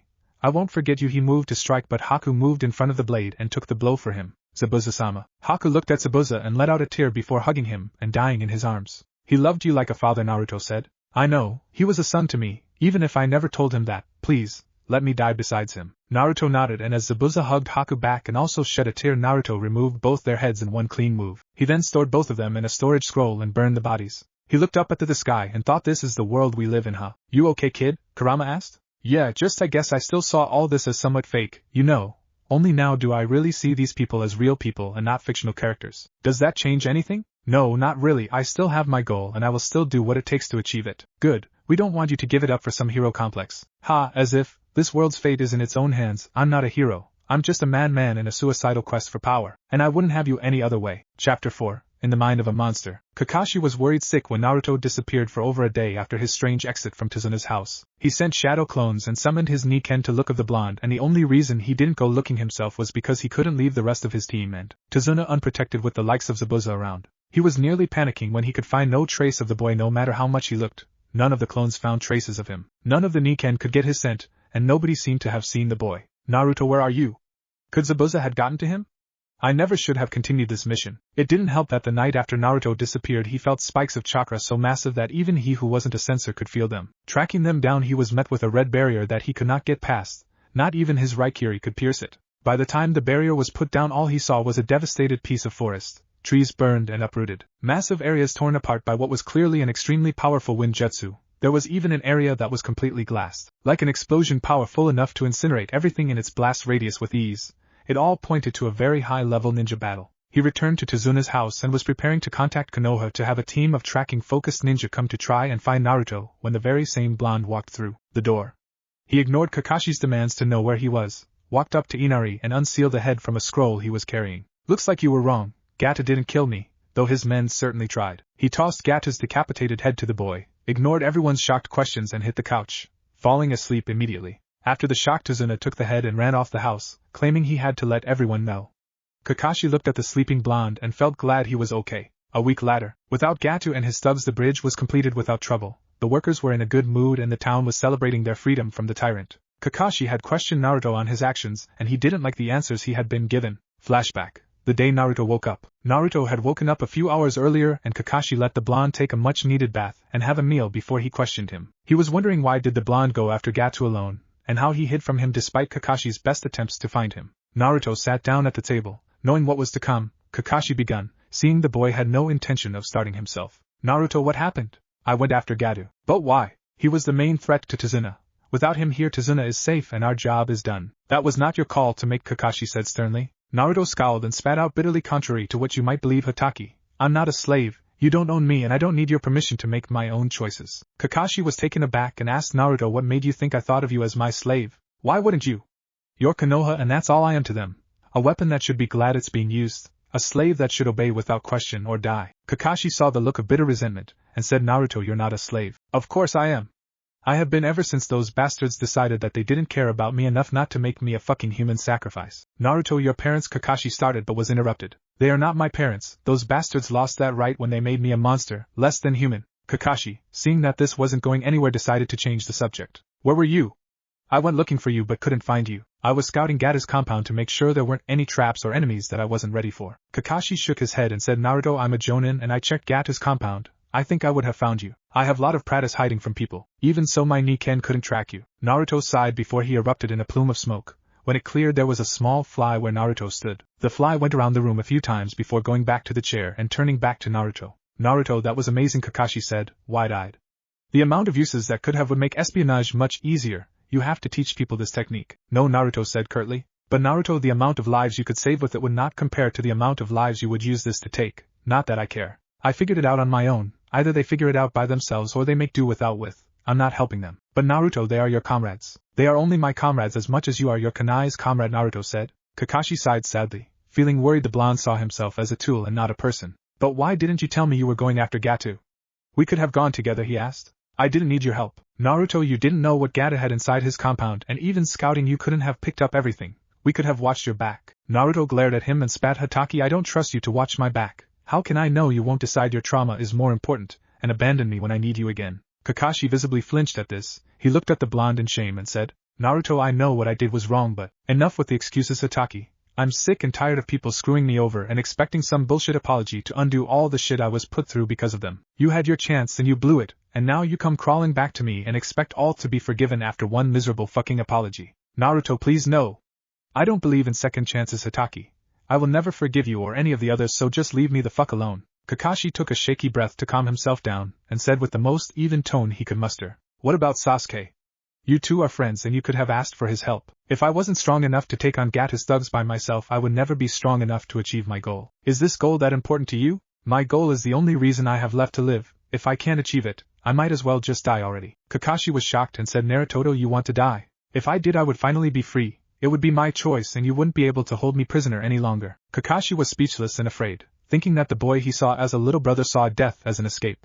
But what really hurt him was what Naruto said next. I want to die. If only so I can be free from the people who betrayed me, so I can be free from people like you. Flashback end. Kakashi had been visibly shaken after that and spent most of his time watching Naruto from far away, not wanting to aggravate the blonde by trying to talk to him but afraid he could do something drastic if Kakashi wasn't around to stop him. They guarded the bridge until it was finished but had no more problems with attackers. Even Zabuza, who as far as most of Team 7 knew was still alive, didn't show up anymore. They thought that after Gata's death he had left since he no longer had an employer. The day they left, everyone but Team 7 had been in a celebratory mood, with the bridge being named the Great Naruto Bridge after the boy who slew the tyrant Gato. Sasuke and Sakura, who had grown somewhat closer with Sakura's slight change of attitude and their shared interest in Naruto's apparent personality shifts, were confused and concerned at what was going on with their teammate and sensei. Kakashi was still sneaking glances at Naruto, worry clear in his gaze, while he tried in vain to concentrate in his book, while the blonde himself seemed to be deep in thought, face marred with a frown. Hey Kurama, do you think you could take over for a little while? Naruto thought. Why? Naruto let out a sigh, drawing his teammate's attention, but he didn't notice. You know I'm not good at prolonged exposure to people and we've been surrounded by them since the beginning of this mission. You know, I never thought one of my containers would ask me to swap and take my place on the cage, Kurama said with dry humor. To you the cage keeps you in, to me it keeps others out. Sure, I'll take over. Naruto stopped for a moment, his head slumping before he started walking again without saying a word. Worried about him, Kakashi asked, "Is everything alright, Naruto?" Kurama ignored him for a while, but when it was clear he wasn't going to drop it, they said, "The brat is a bit out of reach at the moment." Kakashi was instantly on edge. He looked at Naruto and said, "What did you do to him?" Kurama, who hadn't stopped walking, turned to him, revealing his red eyes, and said, "I took over his body. He wanted some time with his thoughts and asked me to take over." Kakashi relaxed somewhat and kept walking, though still clearly wary. "Relax, human, the brat asked me to take over, not fight you." Sakura and Sasuke were both intrigued by this apparent second personality of Naruto's. Kurama, feeling the girl's curiosity, decided to humor her. "What is it, little girl? How? I didn't even. I can feel people's emotions. I felt your curiosity." "Can Naruto do that too?" Sasuke asked. "He can, we're partners and all I can do he can and vice versa." "Could it be? Is that how he learned of his parents?" Kakashi thought. "It is not, though that is how he learned you were lying to him," Kurama said. "You can read thoughts?" Kakashi asked, shocked. "No, but I can feel your suspicion and it wasn't hard to guess." "Are you another part of Naruto?" Sakura asked. "Ha, not really, though given how compatible we are I might as well be." "What are you then?" Sasuke asked. "I am the Kyuubi no Kitsune." "What?" Sakura asked, scared. "But the fourth killed the Kyuubi." "You can't kill tailed beasts, little girl. We merely reform if you do. What that blonde bastard did was seal me inside a baby so my power could be used as a weapon for Konoha." Kakashi explained to his team about tailed beasts and Jinchuriki so he could make sure they would not see Naruto as the beast but as his container, though he wished Naruto could be there to talk to his teammates about it. "Joke's on him though, the brat hates him even more than I do. Naruto is just confused. He will understand," Kakashi said. "I doubt that. One of the reasons we bonded so easily despite me hating both my previous containers was our shared hatred for Namikaze and his wife." Kakashi was about to retort when Naruto slumped again before he got up and growled. "When I told you to take over, it was not for you to fucking chat with them about those bastards." The rest of the trip was made in silence, Naruto with a permanent scowl on his face giving away that he didn't want to talk. Hokage's office. They made it to Konoha around noon. Kakashi dismissed his team, taking note that Sasuke and Sakura went together somewhere, and Naruto was on his way to his apartment before he even finished. He went straight to the Hokage's office, where he currently was, finishing his report. "We didn't encounter any enemy ninja after that. The bridge was finished and we returned." "I see. You should have known better than continuing in a false mission while with a group of genin," Kakashi Hiruzen said sternly. "I know, sir, it was my mistake." "Now how is your team?" "Sakura is improving. She still has some of her fangirl habits, but overall she has grown from when we first met. Sasuke's ability has increased by leaps and bounds. He is determined and disciplined, and now that he has awoken his Sharingan he will continue improving faster and faster." "Very good, you've done well." Kakashi looked away embarrassed and said, "Actually, Hokage-sama, that's mostly Naruto's doing. He took to helping their training, said it was because he refused to let them slow him down. I've been teaching them teamwork and practice, but most of their growth is Naruto's doing." "Is that so?" Hiruzen wondered. "You'll make a good leader, Naruto-kun. You just have to work on motivating your comrades better," he thought proudly. "How is he doing?" Hiruzen asked and saw Kakashi's face instantly fall. "What is it, Kakashi?" "Naruto sa as far as skills go he is very good. He is proficient in taijutsu, managed to mimic Tsunade-sama's super strength, even though at a much lower level, has ninjutsu of all elements, and seems to favor countering his opponent's attacks and use combination attacks. I never seen him use genjutsu, but I wouldn't be surprised if he was proficient with it too. He seems to enjoy using the Shadow Clone's memory transfer function to become a generalist instead of using only one type of jutsu or element. Honestly, his combat style is very similar to yours." Hiruzen listened to the report, and couldn't help from feeling pride at the boy's choice to become a generalist who exploits weaknesses like him instead of a specialist in a single element or jutsu. Still, he couldn't help but feel there was a but incoming. But his personality is a problem. He seems to have sudden mood swings. He goes from angry to excited in the span of a few seconds and with no apparent reason. He seems to not enjoy being near people. I saw his discomfort rise through the mission, and he would take any excuse to be alone. Kakashi sighed before continuing, and due to our shared history he doesn't respect me as team captain, mostly forcing himself to do my orders and sometimes talking back and refusing to follow them. At worst he went behind my back and put his life on the line to do something without my help." "What do you mean, Kakashi?" Hiruzen asked worriedly. "During the mission he had one of his mood swings. He had been angry for some time before he was suddenly eager for something. He left the house and I thought he just went into town or for a walk in the woods. He did that a lot during the mission, but my clones only saw him walking when they watched him. By morning when he didn't return I searched for him. Neither my clones nor my Niken could find any trace of him, and he only appeared the day after." "Where was he?" "He told me was scouting Gata's compound, showed me this jutsu that turned him into a fly and let him sneak in undetected." "That's amazing. Where did he learn it?" "He said he created himself. When I asked him to share it he said he figured it out himself, and would not share it with anyone." Hiruzen noticed Kakashi's depressed expression, and waited for him to continue. "He sees himself as a weapon, or rather, he thinks that Konoha sees him as a weapon. He told me he felt less than human." "But why would he think that?" "I don't know, but he seemed convinced that he was a slave to the village." Kakashi looked down and said, "He went after Gata by himself, said that he didn't trust me to watch his back, to not abandon him when he needed me. I asked why he didn't ask Sasuke or Sakura, and you know what he said? That if he wasn't strong enough to do it alone he wouldn't be able to achieve his goal, and that if he couldn't do it he might as well die. He wants to die?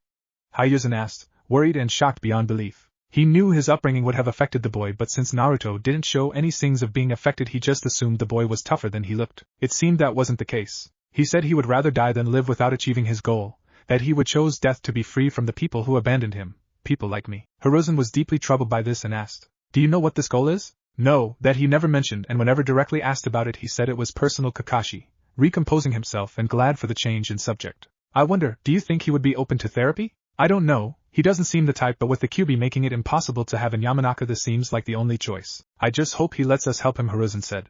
Yamanaka flower shop. Sasuke and Sakura were walking together through the village, something he hadn't expected to ever happen. The girl was still head over heels for him, but after they became a team he saw her slowly improving both as a ninja and as a person, and she was almost tolerable now. He would still rather spend time training than with her, but since they had a common goal he would manage. They were curious about Naruto's clear dislike towards the fourth Hokage. After that conversation with the Kyuubi on the road they had a better understanding of what caused Naruto to hate him so much. Even if finding out Naruto had a tailed beast inside him was a shock. The Kyuubi had said that Naruto hated the fourth for making Naruto a Jinchuriki, but they felt there was more about it. They couldn't forget how Naruto indirectly said that the fourth was his father, and they were going to the one person who might have been closer to Naruto than them to see if she knew anything. They walked into the flower shop and saw Ino on the counter looking bored. Hey Sasuke, forehead, what are you guys doing here? Ino, could we talk to you for a moment? It's about Naruto. Ino was surprised by Sakura seemingly shrugging off the nickname, and even calling her by her name. She motioned them to follow her and took them to one of the rooms in the back. What's up? Did something happen to Naruto? No, it's not that, it's did Naruto ever tell you anything about his family? Sakura asked. Sakura, you know Naruto's an orphan, Ino said sternly. I know, but did he say anything about his parents? Who they were or what happened to them? No, he doesn't. I once asked him about it but he didn't want to talk about it. I gathered that his parents either died or abandoned him, but he never wants to talk about it. So you don't know either? What do you mean? Ino asked. We're not sure, but we think Naruto's dad might be the fourth Hokage. What? That's ridiculous. He once told us our sensei was a student of the fourth, and now in our latest mission he said his dad was Kakashi sensei's teacher. Could it be?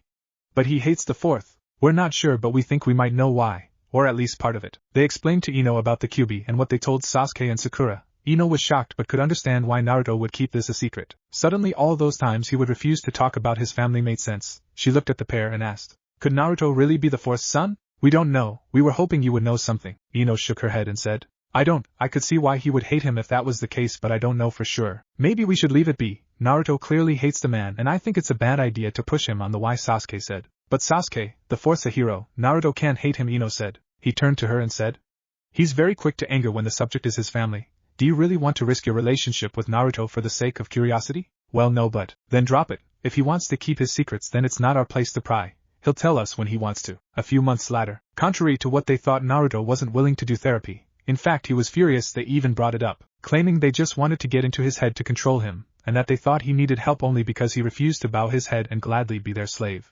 Kakashi tried to talk to the boy but he wasn't listening, and after that day Naruto would glare at him constantly whenever they were together, and call him a traitor under his breath. He knew he was just trying to help the blonde, but Naruto didn't see it as such and went from being closed and cold to outright antagonistic most of the time. It didn't help that Ino had confronted him about his status as a Jinchuriki, and while she didn't hold it against him he was less than pleased at his secret being exposed. Without his permission, it took months for him to treat his teammates the same again. Outside of his ninja duties and the occasional date with Ino, Naruto retreated into his training, spending his time doing exhaustively harsh training for as long as he could before he stumbled onto bed. Everyone could see it was not healthy, but he refused to listen, and by Kakashi's and Inoichi's, who was the go-to mental health counselor for ninja advice, they decided to let the blonde be, reasoning his training was being a way for him to relieve stress, and that given his apparent suicidal tendencies it was better to not risk it. Even so, Kakashi watched him whenever he could to make sure he wasn't doing anything drastic. As the months went on, Team 7 kept getting better and better. Sakura had become a decent genjutsu user and started to learn medical ninjutsu. She had even started to learn Naruto's super strength technique, though she could barely crush a boulder with her current skill. Sasuke had managed to mature his Sharingan completely, and had improved tremendously because of it. He still favored his fire and lightning jutsu but had acquired a few others from Kakashi and Naruto, who let him copy them. He also became much better at taijutsu thanks to Naruto's suggestion of copying other people's taijutsu to both gain unpredictability and be better able to counter them. After much asking, he finally got a pair of gravity seals from Naruto, nowhere near the ones he used of course, and that had helped his speed and strength tremendously, making him be able to force Kakashi to store his book when they fought. He also improved his lightning nature vastly since he finally managed to get the shadow clone jutsu form Naruto, though not without a severe warning about not using more than 2 clones at once so as to not suffer from chakra exhaustion. Naruto had been to one who had improved the most, expanding his arsenal of jutsu thanks to being given access to the Uchiha clan library by Sasuke on the condition that anything he learned there he would have to let Sasuke copy with his Sharingan. Thanks to his new obsession with training he had also gotten much stronger and faster, being able to match Kakashi in speed and shatter large boulders without his super strength. They had gained a reputation of being Konoha's strongest genin team, with their weakest being Sakura at high genin, and both Naruto and Sasuke at high chunin in terms of strength and skill. It was assumed that both of them would make jonin very soon after they make chunin in the upcoming exams. Naruto was trying to ignore the square-shaped brush with eyes in the middle of the street that was following him. After an incident where he was turning in a mission, Konohamaru had started following him in hopes of learning from him, much to Naruto's annoyance. Konohamaru, I don't know what kind of brush has eyeballs, but you're not fooling anyone. Konohamaru jumped out of the disguise and said, Of course you would figure me out, boss. Naruto sighed and was about to retort when he saw Sakura coming. Hey Naruto, Kakashi-sensei asked me to tell you we have a meeting today, all of the sudden? Wasn't today our day off? Suddenly he felt a very bloodthirsty presence nearby and Kurama gave name to the feeling. Shikaku, so they're finally here. Are you sure about this? I'm surprised you are. I thought you would be less than thrilled at the idea of reforming into the 10 Tails. If we do everything correctly I will still be in control, and despite what the old man said I don't actually care about peace or any of that. But your siblings, don't you care about them? You rubbed off on me, I guess.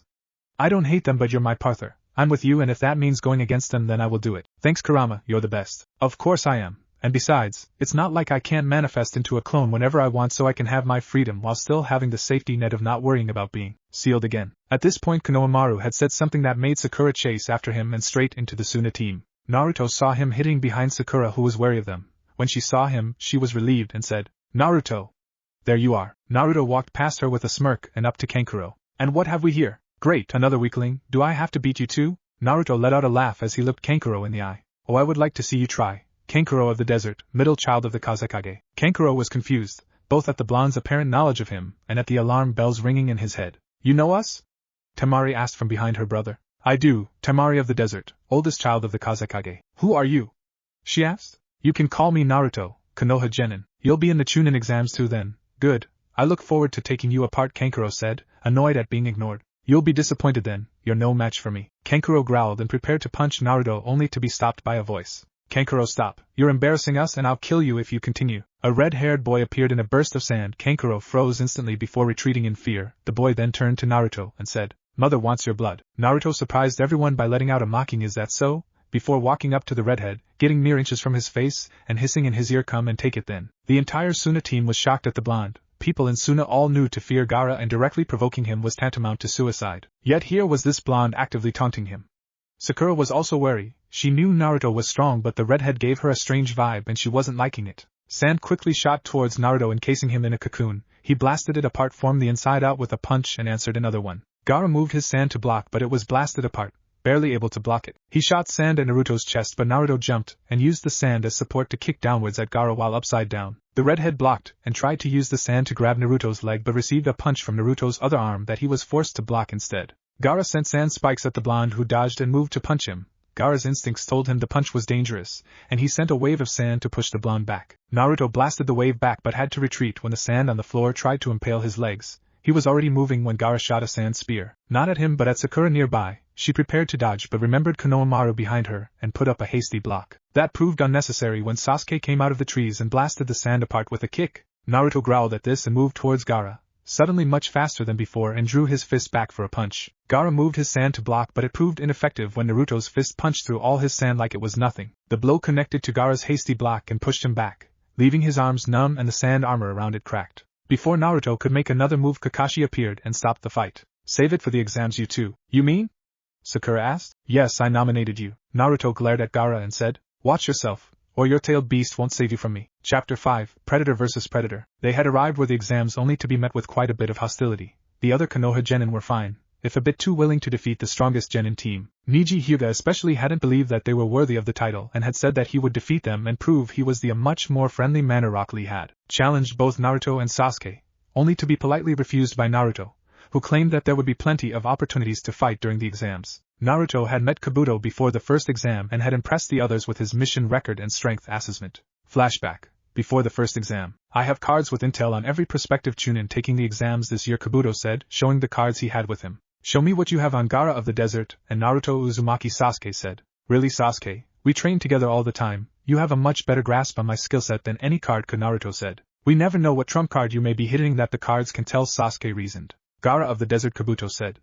35 D ranks, 4 C ranks and 2 B ranks, has control over sand and is known to never have taken ever a scratch during any of his missions. This shocked most of the genin around. Completing that many missions without taking any damage takes some serious skills. He's also a blood-crazed maniac that kills all his opponents, and has a sand shield that reacts on its own and is very hard to get through, as well as a sand armor that must be pierced if you want to inflict any damage on him, Naruto said. You know him? Kabuto asked. We fought, but our battle was interrupted before either of us could get serious. I see. Anyways, Naruto Uzumaki, 45 D ranks, 3 C ranks, 2 B ranks and an A rank, impressive, Kabuto said. His skills? Sasuke urged. You know what, why not throw Sasuke's card in there as well, Naruto said with a laugh. Naruto's a ninjutsu specialist. He's a generalist that prefers to exploit enemy weaknesses, having jutsu from every element. He only uses clones, and he's known to have some Fuinjutsu knowledge, though it's unknown if he can use it battle. He also is proficient in taijutsu, having Jonin level speeds, and is very strong even with his base strength. What do you mean base strength? Kiba asked. He is known to have recreated the super strength technique used by Tsunade of the Sannin. All the genin were shocked and impressed at Naruto's skill set. Do you want to add anything? Kabuto asked Naruto. Not really, there's more, but I'm sure Sasuke already knows. Sasuke grumbled but nodded. Seeing this, Kabuto continued. Sasuke Uchiha, same mission record as Naruto, favors use of fire and lightning jutsu, has a taijutsu style focused on speed and use of his Sharingan, has low Jonin level speed and hits relatively hard, though his Figthing style is focused on blitzing the enemy with fast and precise blows or using combination attacks when fighting with his teammates. He has a vast array of jutsu from his chosen elements, and a few from others, but tends to prefer to overpower his opponents over exploiting weaknesses. Everyone looked at Naruto to see if he would add anything, but he didn't. Sasuke shrugged. Flashback end. Unlike the Konoha genin, the foreign ones had displayed a lot more open hostility towards the Rookie 9, and Team 7 especially. They even tried to intimidate them, with less than stellar results. The first stage of the exam was easy. All three of them were knowledgeable enough to pass by themselves and smart enough to figure the meaning of the test easily. Sasuke used his Sharingan to copy one of the hidden proctors, while Sakura used a genjutsu to make the one sitting next to her pass her the answers through a code, and Naruto simply used one of his clones to see the answers, and when the clone dispelled, he knew them. He had been afraid that Sakura would chicken out, and had been prepared to threaten her into continuing, but that proved unnecessary. She had gathered her courage on her own and had chosen to take the 10th question. In the end, they passed the first exam and were on their way to the Forest of Death to take the second exam. When they arrived, Naruto instantly spotted Orochimaru in his Kusa-genin disguise. He also saw Karen with her team in the corner. I wonder what Naruto would have thought if he knew there was another Uzumaki so close to him, he thought with a chuckle. Naruto? Sakura asked. He shook his head and said, Sorry guys, got to go say hi to somebody. I'll be right back. He walked up to Karen and her team. One of the genin looked at him and said, What do you want? He ignored him and smiled at Karen, who was having a weird feeling from Naruto's chakra. You're an Uzumaki, aren't you? What of it? Karen asked, feeling wary. There's no need to be afraid. I'm one as well, Naruto said. You are?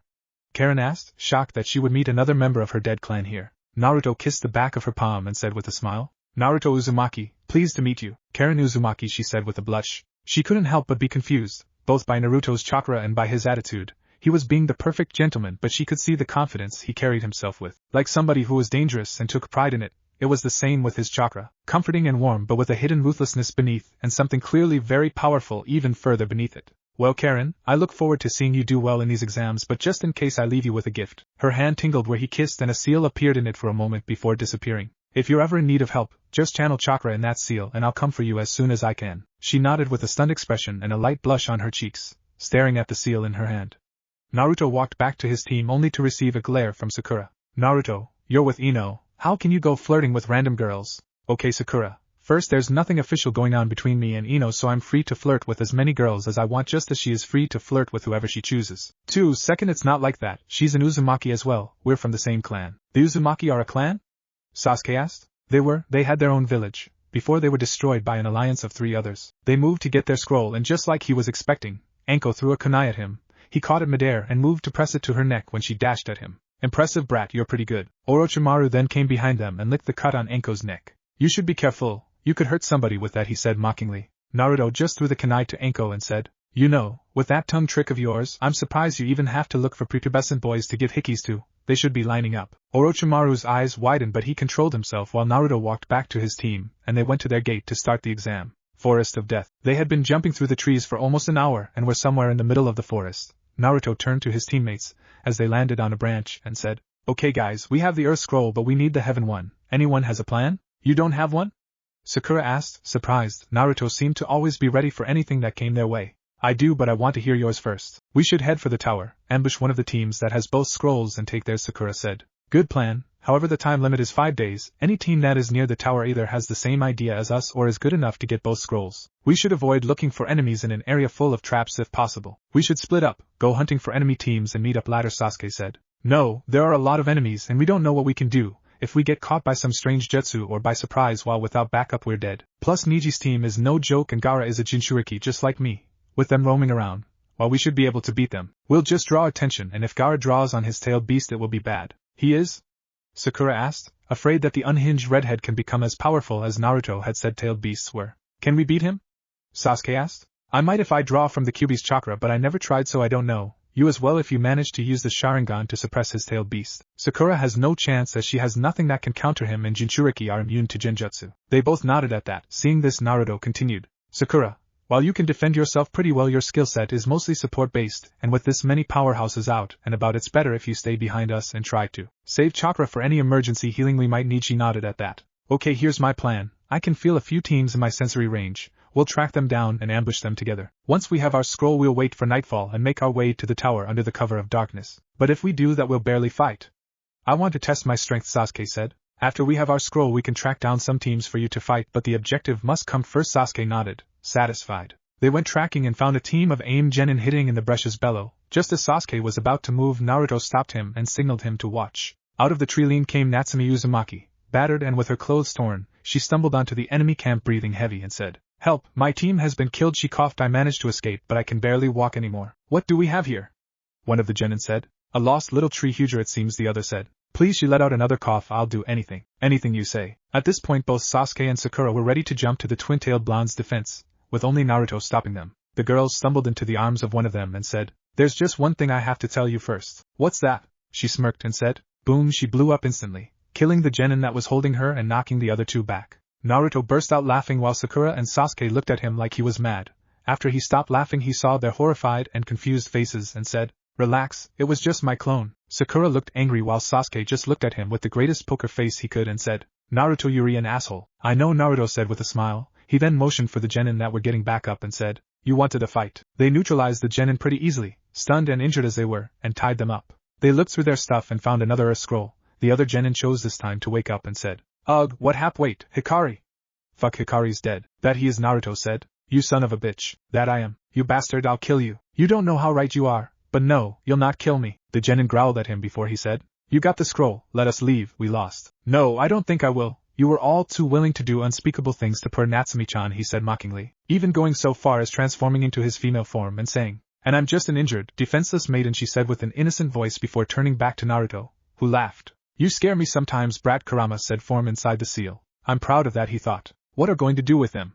Sasuke asked. Naruto just tapped them in the forehead, causing a seal to materialize, and for the genin to lose control of their bodies, he tied each of them to a tree and said, "There's a lot of hungry animals in the forest. I say we leave them with a gift." Sakura, who had been strangely quiet this whole time, suddenly said, "No." Naruto looked at her oddly and asked, "What do you mean no?" "They're rapists, or would have been had that been a real girl. I'll kill them myself." Naruto looked on as Sakura drew a kunai and walked up to the paralyzed forms of the two genin. She looked them in the eyes and said, "Monsters like you don't deserve to live." She then slit the throat of one of them, and plunging the kunai in the other's brain, she took a few steps back, letting out a shaky breath before Sasuke put his hand on her shoulder. He looked at her and said, "You did good." That helped Sakura recompose herself, and she followed them in silence back to the trees. The second ambush was led by Sasuke, who killed one genin with the thrown kunai before he even knew what hit him and burned the second with a fireball. He faced the third in taijutsu as Naruto had let him take the lead and Sakura was still quiet in the back. Though Naruto could feel her coming to terms with her actions and feelings, Sasuke eventually broke the genin's neck, but they didn't have any scrolls.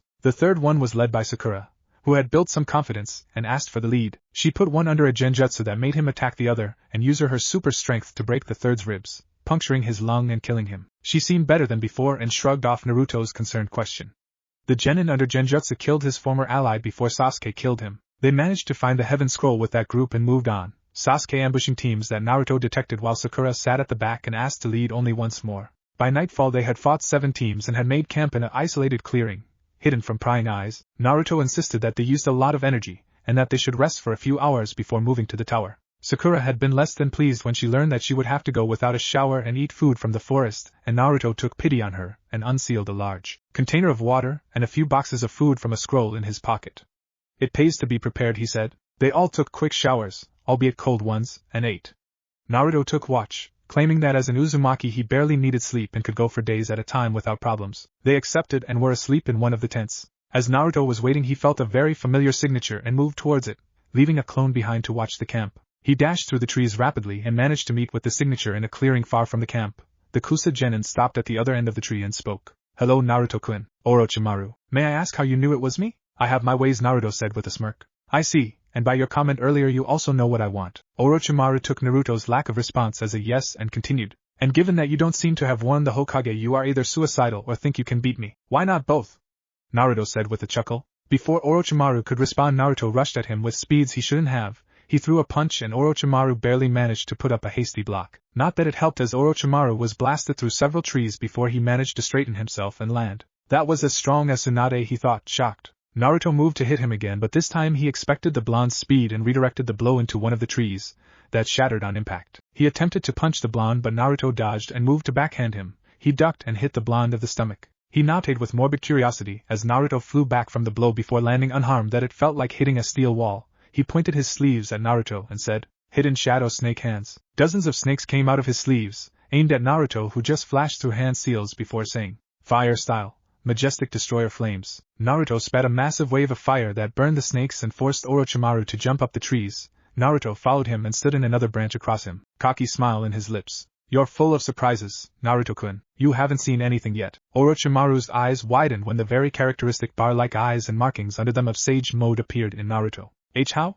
He asked, shocked. Naruto smirked before he blurred out of sight, and Orochimaru felt a hit on his left side, shooting him through the trees and into the ground below. He snapped out of his shock and immediately jumped in order to avoid an axe kick that opened a massive crater in the forest floor. He immediately shot more snakes at Naruto, who just went through them, their bites not even piercing his skin. He punched Orochimaru, only for that one to be revealed as a clone. He instantly turned to the real Orochimaru with a large grin in his lips, showing that he knew it was a clone but was having too much fun to care. That gave Orochimaru enough time to cast his own jutsu. Fire Style. Scorching Flames. He spat out a massive wave of fire at Naruto, who countered with a jutsu of his own. Sage Art. Water Style. Crushing Wave. The wave of water Naruto spat completely put out Orochimaru's flames and crashed onto him, sending him toppling to the forest floor below, with several uprooted trees crashing onto him. What the hell is this kid? Orochimaru wondered as he got up from the blow. Naruto, calm down. You're getting carried away and forgetting what we came here to do. Naruto wasn't listening, however, and blurred through hand seals before saying, Sage Art. Lightning Style. Thunderclap.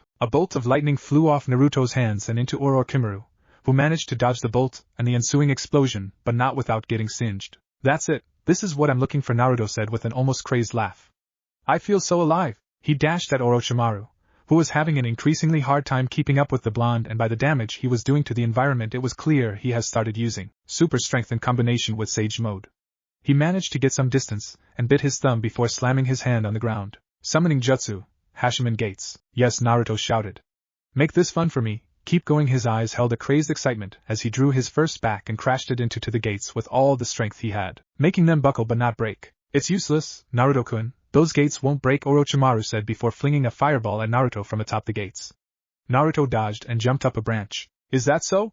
He cackled and raised his hand to the sky. Naruto, stop. You're barely maintaining Sage Mode as it is. Don't use that jutsu. Remember why we're here, Kurama said. If Naruto even registered he was being talked to, he didn't show. Storm clouds began forming in the sky, circling above Naruto. They cackled with lightning that lit up the darkened skies. They seemed to rage on and on before Naruto prepared to bring his hand down and shouted, Sage Art, Storm Style. KIR. The rush of memories made him lose concentration, causing the jutsu to dissipate and him to snap out of his battle-induced mania. The sky, however, remained cloudy. Orochimaru was wary and confused when Naruto suddenly stopped what he could feel was going to be a very powerful jutsu. The blonde jumped from the tree and on top of his gate, clearly out of Sage Mode, and held his hands in a peaceful motion. Sorry about that. Being forced to wear a mask constantly doesn't do wonders for my sanity, and when I get to let loose I sometimes blow up. Orochimaru warily nodded. Seeing this, the blonde smiled and said, Anyway, I'm not your enemy, I just had to make you see me as an equal so we could properly negotiate. Oh, on what exactly? Orochimaru said, amusement replacing wariness in his voice, though Naruto could feel he still was very much on guard.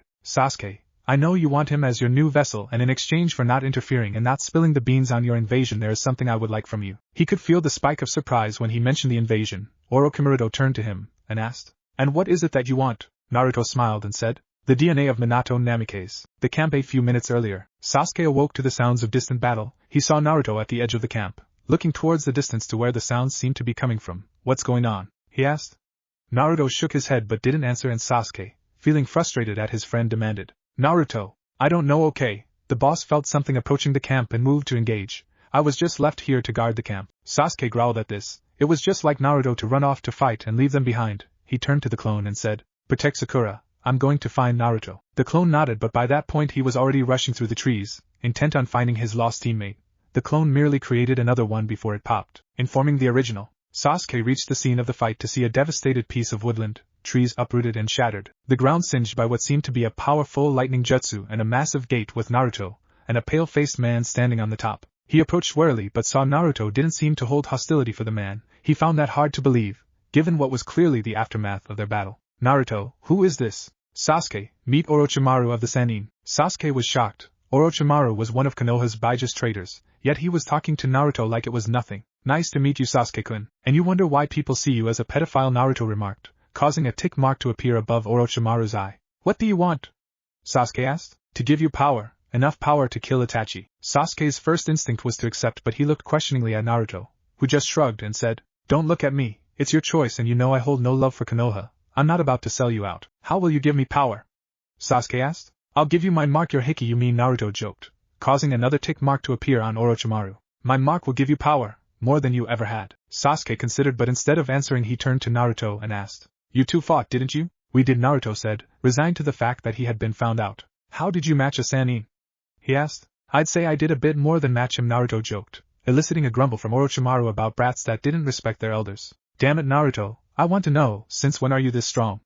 Sasuke shouted in frustration. Since before we met, Naruto said. He then sighed and said, look Sasuke, I'm sorry I lied to you, but I also have a goal, and honestly, would you have told me if it meant risking that I would stop you from killing Itachi? Sasuke thought about it for a moment before he shook his head. He then said, how did you get this strong?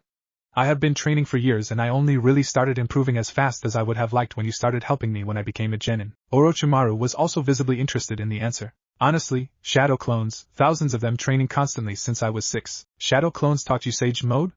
Orochimaru asked dubiously. Not just shadow clones of course, but you don't expect me to reveal all my secrets just like that, do you? I was never your rival, was I? Sasuke asked. Not in power, no, Naruto said. But you can be. I have been training you for this long because I wanted you to be able to match me, to give me the thrill of fighting an equal. Sasuke looked at Orochimaru and said, and your power, will it let me kill Itachi? It will, then I accept, Sasuke said. Orochimaru smiled before his neck stretched and he bit Sasuke, causing a black mark to appear on him. Sasuke fell to his knees in pain before passing out. Orochimaru let out a chuckle before looking at Naruto and saying, I'll bring you a sample on the day of the invasion. Naruto nodded and made to go pick up Sasuke when he felt a sensation in the back of his mind. He sighed and created a clone OT carry Sasuke back to camp while he went the other way. Going somewhere? Orochimaru asked. Just to play the hero, I guess, he said. He then turned to Orochimaru and said, the Uzumaki girl is off limits, understand? In love, are you, Naruto-kun? Hey, I'm not the 50-year-old giving hickeys to prepubescent boys and lusting after their bodies. Naruto dashed off, leaving Orochimaru grumbling about no respect for legendary ninja. In another part of the forest, Karen had been running through the forest for a while now. Her team was attacked and they lost their scroll in the first few hours of them exams. They were lucky they weren't killed as it was. She had detected another team, but as battered and bruised her team was, she wasn't going to risk getting killed over a scroll. As nightfall arrived, they decided to make camp in a cave nearby to rest and recuperate, hoping they would be able to get both scrolls in the following day. Of course, since she had more stamina than the others and was a censor, she was saddled with guard duty, and had spent most of the night near the entrance of the cave making sure no enemies were sneaking up on them. This meant, of course, that she sensed a massive bear that had returned to its home only to find a very edible group of genin resting there. She awoke her teammates, but they were hesitant to give up their campsite over a stupid bear, as they called it. The first one died when he went to fight the bear alone, only to be blindsided by the bear's strength and received a claw through the chest for his arrogance. They had run after that, but the bear was deceptively fast for its size, and while she could feel life signatures she could not see in the dark. Her second teammate had been injured by a branch that broke and made him fall to the forest floor below. He twisted his ankle and in his desperation to survive he had pushed her towards the bear when she came to help him. This caused her glasses to fall off and she was left searching through the dark as she felt the bear's signature slowly approaching her. She was so desperate that when she remembered what the blonde had said before the start of the exam, she immediately followed his instructions.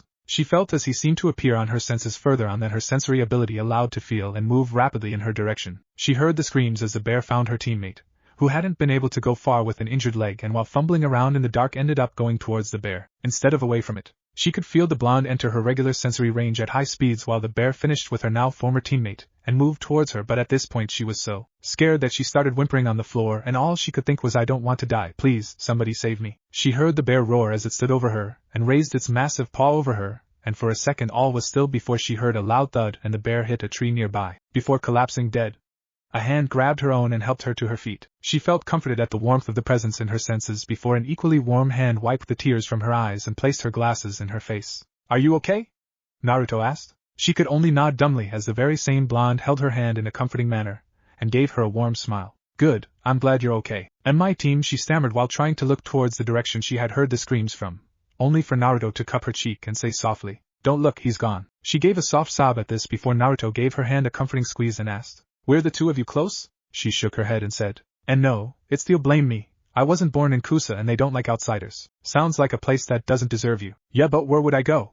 It's not like I have a place anywhere else that would welcome me. I'm alone." Naruto shook his head and put his hands on her shoulders. She found that she missed his warmth in her hands. "We're never alone. There is always somebody out there who will be there for you, even if that person is yourself sometimes." He gave her a smile and continued, "In your case it doesn't have to be. I'm here for you if you want me, both as an Uzumaki to another and as Naruto to Karen." "Why you mean that?"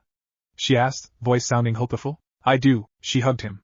She hugged him and sobbed, and he kept her company until she calmed down. When she did, he said, "The forest is dangerous. Come with me to my team's campsite. By morning we'll be going to the tower, and you can leave if you want after that. You can even stay at my apartment if you don't want to go back to your hotel." She nodded with a light blush and followed him back to the camp, always making sure to not be too far from him. Naruto suddenly thought of something and grimaced. "You'll never let me live this one down, will you?" he thought. "Never," Kurama said with a laugh. The following morning, Sakura expected a lot of things as she woke up in the morning. What she didn't expect was for her to find that very same redhead girl that Naruto had been flirting with sleeping in his bed while the blonde himself was sitting in the edge of the camp, preparing some food for them. Naruto had also modified Sasuke's curse mark when he woke up an hour earlier, claiming that Konoha would never let him keep it unsealed. He made it so it was invisible while on standby or stage 1, but he informed Sasuke that he should avoid using it against any Hyuga as his work should be Sharingan-proof. Sasuke tested that himself. He couldn't guarantee his work was Byakugan-proof while active. They both decided to keep Orochimaru a secret so as to not risk being caught lying about their Inkuta with the snake Sannin. But Naruto did reveal the events of his rescue of Karen. Sakura looked somewhat jealous that the other girl got a knight in shining armor like every girl dreamed of, while Sasuke made sure to comment how Konoha's ladies' man attacked again.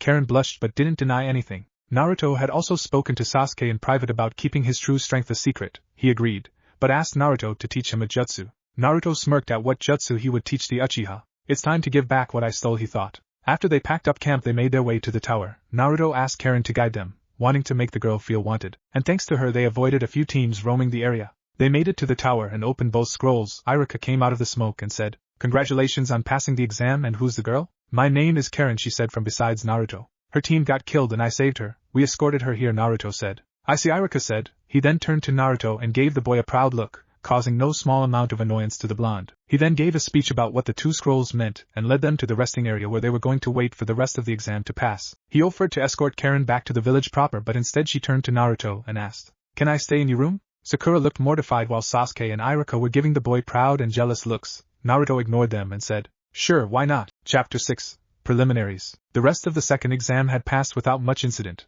The arriving teams had been given rooms in the tower, and for the most part they stayed in them. Team 7 spent most of their time in Naruto's room, since he had placed seals in it to stop anyone from spying. Sakura had gotten some tips from Naruto on how to improve her super strength and had spent most of the time practicing them, and trying to improve her chakra reserves. Though the others thought Sasuke had been meditating, Naruto knew he had been training to get used to his curse mark. He couldn't train it in practice since while there were training rooms in the tower he didn't want anyone spying on his training, and Naruto had said he would rather avoid placing seals everywhere so as to not give anyone opportunity to study them. He could still get used to it being on his body. Naruto, strangely enough, was the only one not training. Karen had been drawn to the seals he had used, especially the one he used to track her down, and had asked him to teach her more, though he was fairly sure it was as much to learn as it was to spend time with him. He had spent most of his time giving her sealing lessons that even Sasuke and Sakura joined on occasion, though he still had his clones training in the mindscape as usual. Time passed quickly and soon it was time to start the third exam preliminaries. Naruto was excited to see who he would fight. He hoped that he would get a different opponent from Kanon as he had no interest in fighting Kiba. The prospective Chunin made their way to the center of the arena where Sarutobi gave a speech about the importance of the exams, and how they were a mock war between allied nations. The proctor arrived and the board that would decide who would fight was unveiled. It started flashing through names as Naruto thought, come on, give me someone fun. It kept flashing for a few seconds longer before it stopped. The names displayed made Naruto groan. Naruto Uzumaki vs. Kiba Inuzuka. Damn it, I had to get Mudboy of all people, Naruto thought. Though luck, brat Kurama laughed. Kurama, shut up or I'll make you fight the damn mud, Naruto grumbled. Kiba saw Naruto with his head down and grumbling to himself and mocked. What's wrong, loser? Afraid that I will beat your ass? Kiba, must I remind you that I won every single one of the spars we had at the academy? Kiba growled and said, stupid academy rules won't save you now. I got Akamaru by my side and we'll beat your ass. Naruto looked at Kiba for a moment before he said, you know what, I'll just get this over with and hopefully get a real challenge sometime soon. Kiba looked mad at the insult and said, that's it, I won't hold back, I'll kick your ass into next week. They both got into fighting positions as the others moved towards the bleachers. Once the arena was clear, the proctor gave them the signal to begin. Ready, fight. Kiba immediately rushed towards Naruto and moved to punch him. Naruto caught the fist and pushed Kiba back but made no move to capitalize on the opening. Kiba tried again, this time going for a kick to the side. Naruto again grabbed him but this time he spun Kiba, making the boy fall on his back. He said, look Kiba, I'm trying to be nice here and give you a chance to show what you can do, but if you don't step up your game I'll just knock you out. Kiba growled at him as he got up and said, oh yeah, let's see about that. Kiba then went through hand seals and said, Fang over Fang. Kiba spun rapidly and flew at Naruto, who sidestepped the attack. Kiba flew back at Naruto, who effortlessly dodged again. Kiba grew irritated at this and stopped near Akamaru. He then made a hand seal and said, let's go Akamaru, human beast mimicry. Both Kiba and Akamaru transformed to a more feral-looking Kibas. They both shouted, twin Fang over Fang. They both flew at Naruto at much faster speeds and moved to hit him at two angles. Naruto jumped over one and moved to the side to dodge the other. As they came back for a second assault, Naruto shook his head and said, yeah, I'm done with this. As they neared him he blocked both whirlwinds with his hands, causing them to slow and stop. Before they could react, Naruto used his grip to slam both of them together, causing one of them to turn back to Akamaru, and the other to a normal-looking Kiba. Naruto threw Akamaru to the side before pulling Kiba in and grabbing him by his neck and lifting him in the air. Is this really the best you can do? Naruto asked with disappointment. I knew you were weak but this is pathetic. Shut up, Kiba growled as he tried to break Naruto's hold. Akamaru tried to attack Naruto from behind but Naruto merely swung Kiba and baited the dog aside. He tightened his hold on Kiba when the boy increased his escape attempts in anger. He punched the boy in the chest, not using his super strength but still being strong enough to break a few bones. What is it about you that pisses me off, Kiba? Naruto asked. He didn't give the other boy time to respond before he hit him again, breaking more bones and eliciting a cry of pain from him. You're so full of confidence yet so pathetically weak. Another blow, this time in his stomach, making the boy exhale all the air in his lungs forcefully. All bark and no bite to the face this time, breaking his nose and quite a few teeth. Arrogant, he slammed the boy on the floor with enough force to make it crack. Worthless, Naruto drew his fist back and threw a punch at Kiba using his super strength, causing the boy to fly across the arena and crash onto a wall with so much force that he sunk into it. The proctor announced Naruto's victory, and he moved to the bleachers, walking past a glaring Kurenai, a hesitant-looking Hinata and a frowning Shino. He walked towards where his team was and as he arrived Sakura couldn't help but to ask, did you really have to be that cruel to him? Naruto looked at her and said, I told you this before, Sakura. I don't like arrogant people, and he certainly was far too weak to talk as big as he did. Still, Naruto, that was pretty harsh, Kakashi said. Naruto looked at Kakashi and said, Sakura had this problem as well. Unlike Kiba, however, she did something about it. He sighed and said, I don't hate weakness, Kakashi. I just can't stand those who choose to remain weak and powerless when they don't have to. Before any further discussion could take place, the board flashed again. When it stopped, Sasuke grinned and Naruto groaned. Of course he gets a different opponent, Naruto thought. Sasuke Uchiha vs. Rock Lee. Sasuke smirked and jumped down at the arena, where Rock Lee was already waiting for him. As he approached, the green-clad boy said, Yash, I'll show you my power of youth. Don't hold back. I want to see how far I have come, Sasuke said. Lee smiled and said, I too want to test my strength. Please don't go easy on me, Sasuke-san. Sasuke nodded and they both got into fighting positions. The proctor, seeing they were ready, started the match. Ready, fight. Lee immediately rushed Sasuke at high speeds and threw a kick at him. Sasuke managed to block the kick, but before he could react, Lee was already throwing another kick with his other leg. Sasuke ducked under that one and threw a punch at Lee, who blocked and attempted to punch Sasuke back. The Uchiha sidestepped the punch and backhanded Lee. Lee flipped with the blow and landed some distance away, wiping blood from his mouth and looking at Sasuke, who was watching him carefully. You're very fast, Sasuke-san. I didn't expect you to be able to keep up with me, Lee said. Your speed caught me off guard in the beginning there, Sasuke said. He then smirked. I won't make that mistake again. Sasuke rushed at Lee, who also rushed and met him in the middle of the arena. They both threw punches at each other, but Sasuke proved to be just as strong as Lee and neither of them budged. They then moved to a kick, and then when Lee threw another kick, Sasuke quickly jumped and used the other boy's leg as a support as he turned upside down and kicked Lee form above. "That sly bastard, that's my move," Naruto said from the bleachers. "You were the one who said for him to copy others' movesets to add unpredictability to his own," Kakashi said. "He seems to be trying to add chakra to his blows to increase their strength." Karen, who had insisted that she watch the matches alongside Team 7, said. Naruto understood what she meant and said, "The Sharingan is bullshit." Sakura, who also understood, nodded at that while Kakashi and Karen's sweat dropped. Indeed, the kick that Lee had blocked had forced him to his knees and cracked the floor. Lee had managed to catch Sasuke's foot and threw him away, but the Uchiha managed to recover midair and land on his feet. Lee rushed around Sasuke, but the Uchiha didn't move to meet him this time, merely following his movements. When Lee tried to come up from behind him with a kick, he grabbed Lee's leg and threw him to the floor. Lee performed a series of backflips and stood across from the Uchiha once again. "You're still holding back on me," Sasuke said with a mildly annoyed tone. "So are you," Lee countered. Sasuke grumbled but activated his Sharingan. Lee then came at him with top speed, launching a series of fast punches and kicks encircling the raven-haired boy to hit him from all directions. However, with the Sharingan, Sasuke could see all the attacks coming and blocked all of them. He saw an opening and took a blow to the shoulder, giving him the chance to get inside Lee's guard and punch him in the stomach, sending the boy flying. Sasuke grimaced at the force of the blow he took and noticed that he had dislocated his shoulder. He popped it back into place with a grunt of pain. Meanwhile, Lee had hit the ground and spat out some blood from the blow. He got up and looked at Sasuke. "You're very good, Sasuke-san, but I'm afraid I can't let you win. I must prove that hard work can beat natural talent." Sasuke shook his head and said, "Talent is just an edge. I have worked hard for every bit of strength I have." Lee looked taken aback at that and seemed to ponder for a moment before looking at Sasuke with respect and saying, "You're right, I have to work even harder to overcome that edge and prove I can be a great shinobi." Lee looked at his sensei in the bleachers for a moment, as if asking for permission, before he received a nod and said, "I respect you, Sasuke-san, which is why I will be going all out now." This shocked most of the genin, and even some of the jonin in the bleachers, as the match bellow was something that most genin would not be able to compete in, and even some of the jonin would be hard-pressed to go at it in that level of taijutsu. "What did you teach that kid guy?" Kakashi asked. "Lee, my youthful rival, is a taijutsu expert. He is unable to use ninjutsu or genjutsu, but he is a genius of taijutsu," Guy answered. "A true genius of hard work," Naruto said to himself, but Guy heard him and smiled proudly. "That he is. I can understand why Sasuke is doing what he is," Naruto said. "What do you mean?" Sakura asked, though it was clear that most of the people were paying attention to what he would say. Sasuke could have ended this fight already by using ninjutsu or genjutsu, but he wishes to test his taijutsu and respects Lee as a worthy opponent to do that. Sakura nodded and Guy said, "Lee truly is an amazing kid." "That he is," Naruto said, nodding his head and respect clear in his eyes. To become this strong despite not having access to two of the three main ninja arts, his drive to become stronger is truly impressive. "I'm going to remove my weights now, Sasuke-san. I'm afraid that without them I'm too fast for you." To the other boy's surprise, Sasuke merely nodded and smirked. "Bring it on." Lee removed the weights that were in his leg warmers and threw them to the sides, shocking most of the people present at the craters they formed. He then stretched and at the nod from Sasuke, showing that he was ready, rushed at the other boy that to most genin he was just a blur. Sasuke was able to see him thanks to the Sharingan, but Lee proved too fast for the Uchiha to react. He kicked Sasuke into the air and followed him. Sasuke tried to block the second kick, but the strength proved too much, and he felt his arms nearly break as he was catapulted even further up. He managed to throw a punch at Lee, but the boy just disappeared and appeared behind the boy, kicking him down with great force and causing Sasuke to crash into the arena floor and leave it cracked. Sasuke got up, spitting some blood, but before Lee could continue he grinned and said, "You removed your weights. It's only fair I removed mine as well." Sasuke made a hand seal and black lines appeared all over his body before they disappeared and Sasuke stretched his now much lighter muscles. "What was that?" Guy asked. "Gravity seals," Kakashi answered.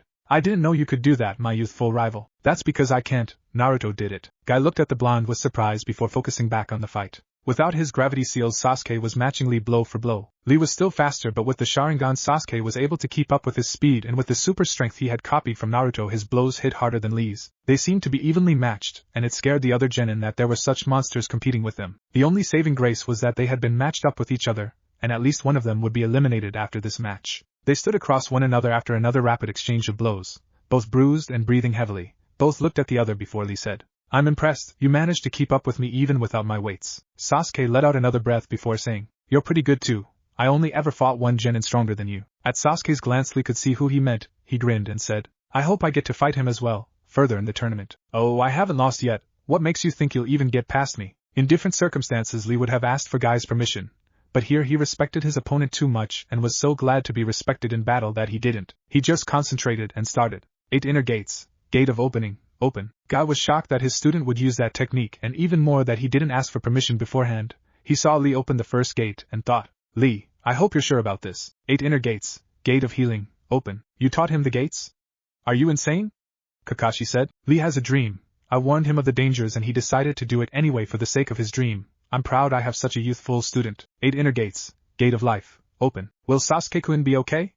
Sakura asked, worried about her crush. Trust him, he'll be fine, Naruto assured. 8 inner gates, gate of pain, open. You should tell your student to give up Kakashi. He is strong but he can't do anything to Lee now, Guy said. It wasn't Kakashi but Naruto who answered. Don't discount Sasuke just yet, he just might surprise you. Shit, this is bad, Sasuke thought. I'll have to use it. 8 inner gates, gate of limit, open. By the time Lee was done he was much different. His skin was red and his eyes were pupilless, he had an aura around him, and there were veins bulging all over his body. He rushed at Sasuke but to everyone's shock Sasuke met him in the middle of the arena, their clashing blows creating a shockwave that blew away the dust. How? Both Kakashi and Guy thought at the same time. They started a high-speed taijutsu exchange, moving all over the arena and leaving only blurs and shockwaves wherever they went. That chakra, its Karen started but was silenced by Naruto, who put a hand on her shoulder. Kakashi didn't miss it. They traded punches and kicks at extreme speeds, the match getting more heated every second. The tie broke in Sasuke's favor when he went for a punch and Lee moved to block, only for Sasuke's hand to burst with lightning midway through the blow. Lee was forced to redirect the blow or have both of his arms pierced but didn't get out of the exchange without an ugly injury in his arm. You taught him the Raikiri? This time it was Guy's turn to question. Kakashi shook his head while thinking. Could he have copied it? But when? I did, Naruto said, shocking both of them. But how? I didn't teach it to you either, Kakashi asked. I recreated it at their shocked faces, he said. Honestly, it's just coating your fist with lightning chakra. It took some trial and error but it wasn't that hard. And you didn't think I deserved to know that you recreated my jutsu and then taught it to somebody else without my permission? Kakashi shouted at him, outraged at the blonde. As far as I'm concerned, the only thing you deserve is being on the receiving end of that jutsu. Hatake, Naruto spat while glaring at him. All the Jonin senseis were shocked to hear this, none more than Kakashi, who felt hurt and said nothing more, instead looking towards the fight. After the injury Lee started to lose more and more momentum, and eventually he fell to his knees, exhausted and out of the gates. He tried to get up but couldn't. Sasuke saw this and figured it was time to end this. With the curse mark influencing his thoughts he moved his arm outward. The chirping bird noise of the Chidori appeared a moment later. His Sharingan spun rapidly as he tensed to jump at Lee and kill him.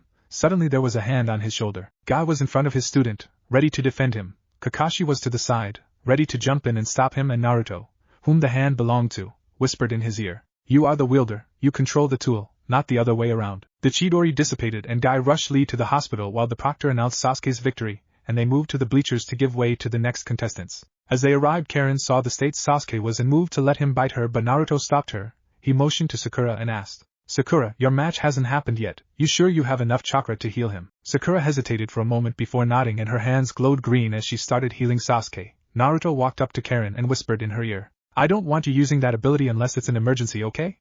It's not good for you. Karen blushed and nodded. The next few matches passed quickly and Naruto found very little to take note of. Shikamaru fought Kin, a sound genin who used bells on Sanban to cast genjutsu, and defeated her pretty easily by outsmarting her and catching her with his shadow. The boy was smart and an excellent tactician but was too lazy. Naruto was confident that even if he couldn't match the boy in intellect he could just overpower him. Choji fought Dosu, also a genin from the sound, though this one used his arm guards to attack with sound waves. Choji seemed to be overpowering him for most of the match with his human boulder jutsu, but Dosu cornered him and defeated him in a single blow. Sakura then fought Ino and Naruto couldn't help but shake his head at Ino. Just like Kiba, her improvement from the academy was negligible at best. Unlike Kiba, however, she couldn't even focus on her fight, too busy shotting jealous glances at Karen. Besides Naruto, she barely noticed the genjutsu that Sakura put her under, and by the time she dispelled it Sakura had already gotten close enough to knock her out with a super strong punch to the face. Naruto was happy to see how different his Sakura was to canon Sakura at this point in time. Shino fought Zaku and Naruto sincerely hoped that he didn't fight Shino anytime soon or he might just torch the boy with Inferno style so wouldn't have to deal with the bugs.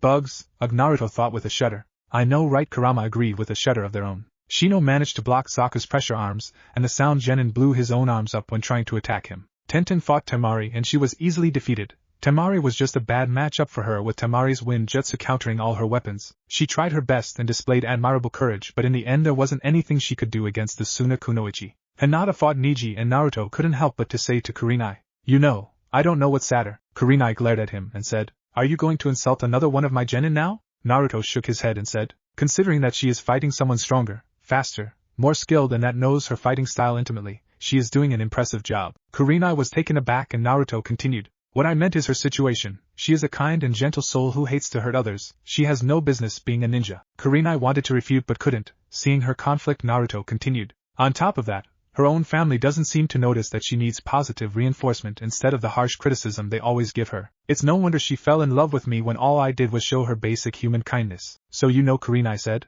recrimination in her voice. What you would have me do? I can't return her feelings because I don't feel the same, but I can't let her down, or she would lose the main source of positive reinforcement in her life. All I can do is pretend I don't notice and hope she will find other people who can do what I have been doing. Naruto smiled at Kurenai softly and said, I'm glad you're her sensei. She needed a mother figure, and I've seen your team doing good for her mental state. Kurenai looked at the blonde in a new light. She then turned back to the fight and smiled at the determination her young protege was showing. Remembering the shy little girl she picked up from the academy that day, Gaara fought Yoroi, who didn't even get remotely close enough to drain Gaara's chakra before the Ichibi Jinchuriki crushed him with his sand, leaving him a gory mess on the floor, and Naruto noticed that he looked at him and let out a bloodthirsty grin when he did it. For the last match, Kankuro fought Misumi, who apparently had the Suna Genin in a submission hold until it was revealed that it was a puppet and the real Kankuro trapped him inside him, whining the match. They all made it down to the arena to see how the matchups for the third exam would go. The proctor had them draw numbers before he announced who would be fighting who. In the end, the matchups were as such. Third exam: Shikamaru x Sasuke, Temari x Sakura, Shino x Kankuro, Gaara x Dosu, Naruto x Neji. They were informed they would have 1 month to train and were escorted out of the forest and back to the village proper. Team 7 went their separate ways to rest and recover from the battles they took part in,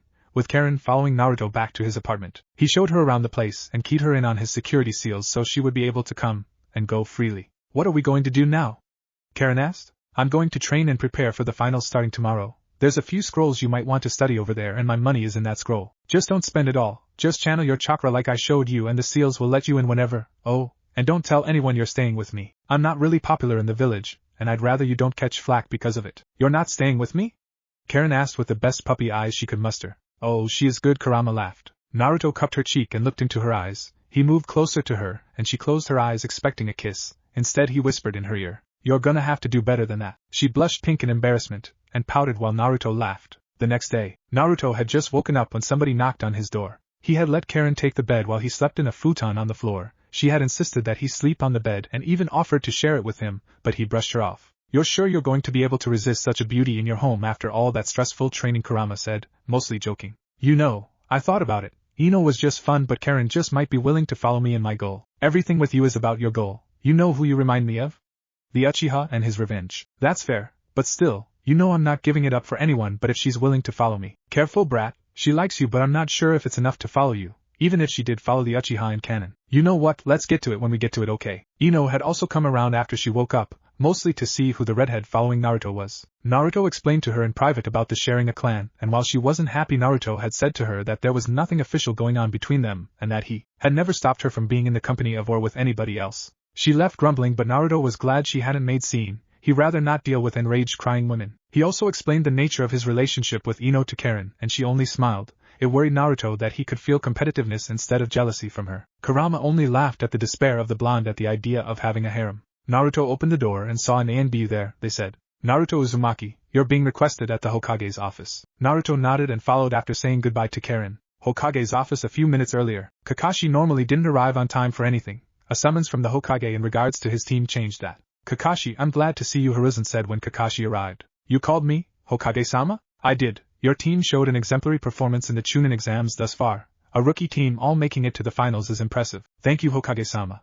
But their achievements are their own. Hiruzen nodded and got to the point. I called you here to discuss the training they will undergo this month. Kakashi said nothing and Hiruzen continued. I want you to train Sasuke. I don't understand, Hokage-sama. Of course I'm going to train Sasuke. Hiruzen sighed. He knew this would not go well with the Cyclops. I want you to focus your attention on just Sasuke. Kakashi was silent for a moment before he growled out. What? Sasuke will probably fight Gaara. I want you to make sure he can survive that fight. He is good, but the redhead killed all of his opponents thus far. So you're asking me to train just one of my students, and leave the others on their own. Kakashi, I know you don't. Hiruzen started but was interrupted. No.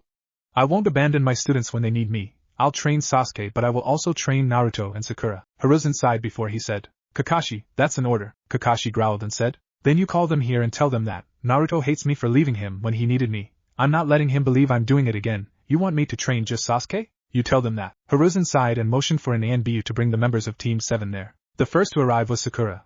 who noticed the strange atmosphere but was asked to wait for the rest of her team before explanations could be had. Sasuke arrived soon after and Naruto a few minutes later. Now that you're all here, I have something to tell you. I have ordered Kakashi here to focus on training Sasuke for the month until the third phase of the exams. They were silent for a moment before Naruto glared at Kakashi and spat. Why am I not surprised? Naruto, I spare me the bullshit Hitaki. Once a hypocrite, always a hypocrite. Naruto! Hiruzen shouted. I ordered Kakashi to do it. I see, so it was cowardice then, couldn't stand up for yourself, now could you? Enough. This time Hiruzen flooded the room with killing intent, making Sasuke and Sakura choke and Naruto and Kakashi to feel uncomfortable. Naruto, that is my order. I have already prepared a teacher for you. Oh yeah, who? A man came out of the shadows. He had white long hair and wore a red and green outfit, with wooden shinobi sandals. I am the great. He started introducing himself but was interrupted by Naruto, who started leaking Kyuubi chakra, making his features look more feral, his eyes to turn red and his fingers turned to claws. Jiraiya, he spat, his voice rougher and more animalistic. Sasuke put a hand on Naruto's shoulder, causing him to close his eyes and take a deep breath. His animalistic features receded, and when he opened his eyes they looked blue again. So you know who I am? Jiraiya asked, though by the briefing he had received he knew the boy probably did, and likely didn't have a high opinion of him. Naruto glared at him but didn't respond. Seeing this, Jiraiya continued. Well, I'll be training you for this month, not a chance in hell. What? Jiraiya asked, shocked. No, I don't want any of your fucking training, just like I don't want anything else to do with you. Jiraiya was taken aback by the sheer hatred in the blonde's voice. Even so, he persisted. But if I don't, who will teach you your fath? Finish that sentence, and you will be joining him in hell. No, that came from Sasuke, shocking everyone present. I'm sorry, what?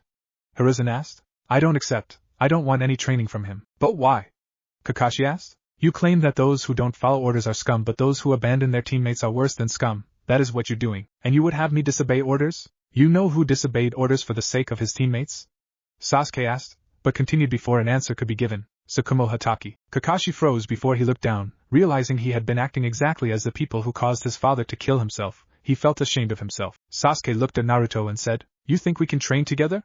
You still owe me that jutsu. Sure. They both moved to leave, not even asking for permission beforehand, and Naruto stopped at the door. He glared at Jiraiya and said, This is your only warning, Jiraiya. Stay the fuck away from me. Chapter 7, Not a Hero. Naruto and Sasuke made their way to one of the Uchiha private training grounds near the compound. Naruto had checked their surroundings and placed seals to make sure there were no spies nearby, and that if anyone did come he would be warned before they even entered his sensory range. After they left the Hokage's office, Sakura had caught up with them and had asked Naruto for help further improving her chakra control and super strength, and he gave her a few exercises and told her to come to him after she mastered them so he could give her further training. He had also sent a clone to help Karen with Fuinjutsu. He knew the redhead would come for him eventually, and he'd rather not have his training interrupted. They made their way to the center of the training ground before Naruto spoke. Okay, Sasuke, I imagine you don't just want a jutsu. Sasuke nodded and Naruto continued. I can train you seriously, but I must warn you, it will be hell. I don't care. If it will make me stronger, then I'll do it. Naruto smiled at the boy's determination. He told Sasuke to lay down on his back and take off his shirt and shorts. Sasuke complied but asked why. First, I'll put in you the same level of seal I use. Yours works, but it's only the first model I used.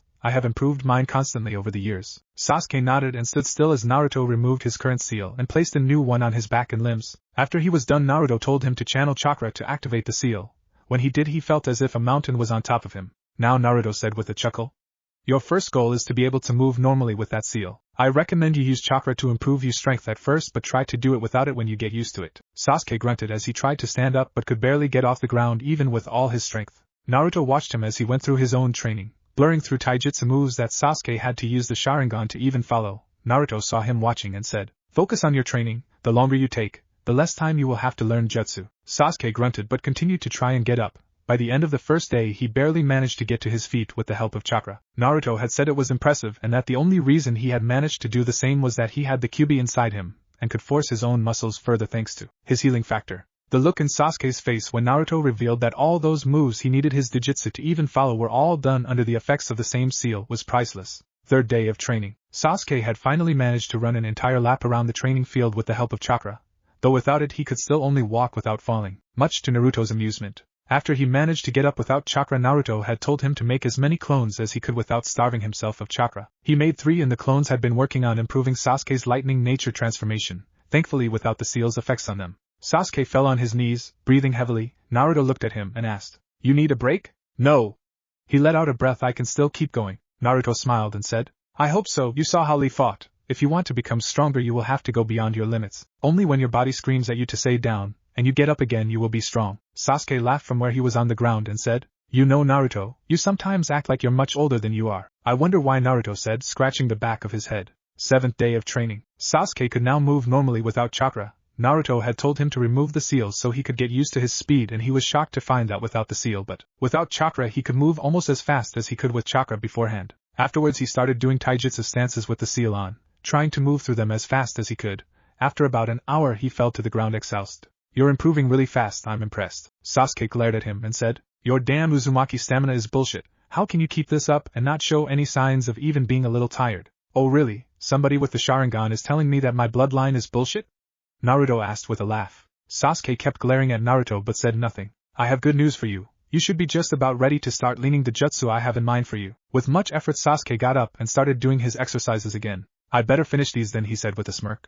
15th day of training. Sakura walked into the training field. She knew her teammates were. She saw Naruto watching on as Sasuke moved through taijutsu stances rapidly while a few clones were concentrating on something, their hands raised to the sky and sweat covering their brows. She walked up to Naruto and greeted him. She noticed that Sasuke didn't seem to have registered her presence, his movements having a mechanical precision that indicated that they were second nature by now and that his body was doing them almost by itself while his mind was elsewhere. I finished the exercises you gave me, she said. Let me see then. She showed him her progress and he was impressed at the level of chakra control she achieved. Very good. Now, for the next part of the training, I want you to try to compress as much chakra as you can in your fist and release it at the exact moment you hit your target. Isn't that what I've already been doing? Trust me. Just give it a try and you'll see the difference. She walked up to one of the targets on the training field and did as she had been told. She compressed her chakra and felt how much easier it was for her to do it after her previous training. After gathering as much as she could control, she hit the target, shattering it on impact but feeling a jolt of pain shooting up her arm. Now you see, so far your body could handle the backslash of using the super strength, but as it increases you will end up hurting yourself as much as your opponent. How do I deal with this? She asked. He motioned for her to hold his arm, and even if she wasn't a sensor she could feel the way chakra build up in Naruto's arm at that distance. She noticed that he was gathering a lot more chakra than she was and compressing it into a thick layer instead of her thin one. You must also strengthen your muscles with chakra to handle to backslash, otherwise you will just break your arm. As you improve you will be able to gather more and more chakra, further increasing your strength. With mastery you can punch someone with enough force to bruise, break bones and even bring down mountains. She spent the rest of the day trying to replicate what Naruto did, and by the end she had made some progress. As both Sakura and Sasuke left, Naruto turned to the woods and said, I thought I told you to stay away from me, Jiraiya. The Sannin jumped from the tree line and stood across from Naruto, wanting to move closer but seeing the way the blonde's body tensed, ready for a fight. He's got good instincts, Jiraiya thought. He looked at the boy in front of him, blonde hair and blue eyes so familiar but so different. He noticed the boy's demeanor, closed off and tense with barely restrained anger. The opposite to the man he so resembled, the man that was always so carefree and open. He had seen Minato fight, and while he was ruthless to his enemies he was never a calculating one, not like the boy in front of him, the boy whose gaze seemed to deconstruct him as much as he was doing to the boy, whose gaze seemed to categorize everything about him, looking for weaknesses to exploit. Strangely enough the boy seemed to only be listing things he already knew instead of finding new things. I was looking for you for a while now but I couldn't find you before. I seem to always miss this place. Naruto looked at him but didn't say anything to the man. His eyes were set into a glare. Almost like there was something making me miss it, Jiraiya said, and Naruto narrowed his eyes at him. He had put a genjutsu around the area that anyone who wasn't specifically looking for it would be more likely to ignore it. Anything more heavy-handed than that would tip off Sensor Ninja and defeat its purpose. They stared at each other and Jiraiya decided to push his luck, taking a few steps towards the blonde. Naruto went from wary to outright on guard, his body moving subconsciously to his fighting stance. Jiraiya saw this and stopped. He looked at the blonde sadly and said, I'm not going to attack you, you know? I just want to talk. I have nothing to say to the likes of you, Naruto spat. Look, I'm sorry, okay. I know I should have been there for you but I was needed outside the village. I couldn't be here. Oh yeah? You're sure it wasn't because looking at a mini version of your apprentice was too painful for you? Because you would rather be drinking and whoring and writing your fucking books than take care of a child? Jiraiya flinched at that. That had been one of the thoughts his guilt had been causing him to have. I'm sorry, what do you want me to say? I was wrong but now I'm here and I want to make it up to you. I just want a chance. You know, I'm getting really fucking sick of people just showing up in my life all of a sudden when they should have been there for years. You don't get to come to me at your convenience. I needed you 13 fucking years ago, and what did you do? You fucked off and left a newborn by himself. I was grieving, you say. It was too painful, well, too fucking bad. You are an adult, deal with it. I was a baby. I wasn't a Konoha shinobi. I didn't have to suffer for the sake of this village. I had no obligation to it. You swore an oath to defend it. I hadn't. I went through all this bullshit because of two bastards who couldn't get their fucking priorities straight. Jiraiya was taken aback by the outburst. The raw emotion in it made it clear to him that the blonde hated him. He hated them all. But Naruto, your parents saved the village. They are heroes. They loved you but they had to protect Konoha. Those sons of bitches aren't my parents. They lost any right to that when they thought making me a Jinchuriki was a fucking acceptable solution. Those bastards aren't heroes. Heroes don't turn babies into weapons. They don't sacrifice other people for their goal. They don't abandon their own children to a village that hates them. It wasn't meant to be this way. Your father wanted you to be a hero. He loved you but he couldn't let the Kyuubi rampage and only an Uzumaki can contain it. He couldn't leave Konoha without a Jinchuriki. Namikaze was a monster, not a hero. Heroes don't slaughter whole armies. Armies filled with people with families and hopes and dreams. All lost because your so-called hero killed them in cold blood. And if he really loved me we wouldn't be here. He would have grabbed me and been halfway across the elemental nations before anyone noticed because he would have understood that the moment he put a life in this miserable fucking world he was responsible for its life and happiness, and that responsibility superseded any others he might have. But no, Konoha was more important. So important that he'd rather make me a slave to his village than be a parent. That he'd rather make me be a monster just like him than leave his precious village without its weapon. Then he'd rather make me less than human than. Naruto suddenly stopped, realizing that he was letting emotion get the better of him, and that he said too much. Each word Naruto said hurt Jiraiya more and more. He looked at the blonde sadly, barely registering the sudden stop. Once Naruto recomposed himself he said, "Leave me alone Jiraiya. I don't need you. I don't want you. I don't want any of his techniques or yours for that matter, and I certainly don't want anything to do with your prophecy. Find a different savior." That certainly snapped Jiraiya out of his funk. He looked at the blonde with wide eyes and said, shocked, "You know about the prophecy?" "I do, but how? I have my ways, but like I said, find another savior. I won't be trained by you and I certainly don't care about world peace. I know what the prophecy is and what it means and I don't care. The world is on its own as far as I'm concerned." "Wait, what does it mean?" Jiraiya asked, shocked that Naruto seemed to not only know the prophecy but that he knew it in detail, more than Jiraiya knew even. Naruto debated on whether or not to tell him but decided that as long as he didn't reveal any specifics there wouldn't be any problems, and that doing so would be a good form of revenge against Jiraiya. Two brothers, sons of the Sage of the Six Paths, the eldest Indra and the youngest Ashura, reincarnating their souls every few generations through their descendants. The Uchiha and the Senju, destined to battle to decide the fate of the ninja world. Indra would bring peace through power, bringing the whole world under his heel and crushing whoever stood against him. Ashura would bring peace through love, uniting the world and helping humanity understand each other. Sons of the Sage? Naruto, he is a myth. That's not what the Kyuubi said. They were created by the sage and have been around since his time. It was them who recognized my soul as Ashura and told me the truth about the prophecy. They even told me who the previous incarnations were. Who? Jiraiya couldn't help but to ask. Madara Uchiha and Hashirama Senju. Jiraiya was taken aback. He wanted to deny it, to said that the beast had lied to the boy, but the more he thought about it the more it fit not only in his prophecy but also in the historical events he knew of. Madara and Hashirama, Indra and Ashura, power and love, it just made too much sense. Of course, we're still our own people. I'm not the same person as Hashirama or even Ashura. With the Uchiha clan dead, I don't know what is the situation with Indra, but I'm Naruto and I am no savior. You are on your own. Even if I have Ashura's soul, I don't care about world peace or saving anyone. Naruto gave Jiraiya a cruel smirk and said, "I hope you are happy. I hope you and the bastards are happy knowing that your choices broke the prophecy. That for the first time in over 1,000 years the incarnation of Ashura decided humanity was not worth it, and that if it wanted to be saved it would have to save itself. No more excuses, your fate is in your hands. I hope you can deal with the consequences of your actions. I hope that it doesn't come down to it, because if it does, if humanity can't save itself and it comes down to me to save it, then you will burn. You will burn because that was the consequence of your own actions. You will burn because humanity's fate is in its own hands and I will not be the one who will save it or guide it to a better path. You will burn because your savior heard your pleas, heard your cries for mercy and your begging for salvation, and it all fell on deaf ears. You will burn because that is exactly what you fucking deserve." Chunin exam finals. Naruto had taken Sasuke to a more isolated place outside the village to make sure nobody saw the jutsu he was teaching him. They had spent the rest of the time before the finals there, and returned to the village only a day before they began. Last night he had received a visit from one of Orochimaru's henchmen, who brought him the DNA he had been promised. He had been eager to get Kurama's other half and had wanted to go get it right then and there, but Kurama had reminded him there was no way Konoha would miss the chakra spike, and he better leave it for when he was ready to leave the village, as once he did there would be no going back. He was glad Sasuke had managed to learn the jutsu, as even with the Sharingan, and being taught instead of creating it, he wasn't sure the Uchiha would manage to learn it in such a short time. They made their way to the arena where the exams would take place. It was crowded and the line for spectators was huge. Naruto laughed when he saw a crestfallen Karen waiting to get in, as only competitors and their sensei were allowed in the lower portions. They spotted Sakura and Kakashi and walked towards them. Naruto frowned when he felt Jiraiya nearby, probably watching him. They hadn't spoken since that day on the training ground, but the clone Naruto left to cover him while he was away had felt the Sannin following him around. Luckily Jiraiya didn't seem to be willing to approach him, which suited Naruto just fine, as he wanted distance from the man. Sakura saw them and greeted the duo while Kakashi just gave an eye smile. Though given the apprehension Naruto was feeling from him, he guessed that the Cyclops had heard of his argument with Jiraiya. Probably from the Hokage, since he was the only one who had justification to be close enough to the blonde to watch him. Naruto cursed himself. He had let slip too much. He didn't know why, but despite considering himself an outsider, he had started to feel a personal connection to these people. Not a positive one, but one where he felt the wrongs they had done that he always saw as something distant were now personal. It was like with Minato. He hated the man even from his previous life, but unlike before where he hated him on principle for what he was willing to do to his son, now he felt like it was personal. That despite him getting off pretty well with the most powerful Biju in him, and no direct supervision, he still couldn't help but feel betrayed. My time here really is getting to me, he thought. You okay there, kid?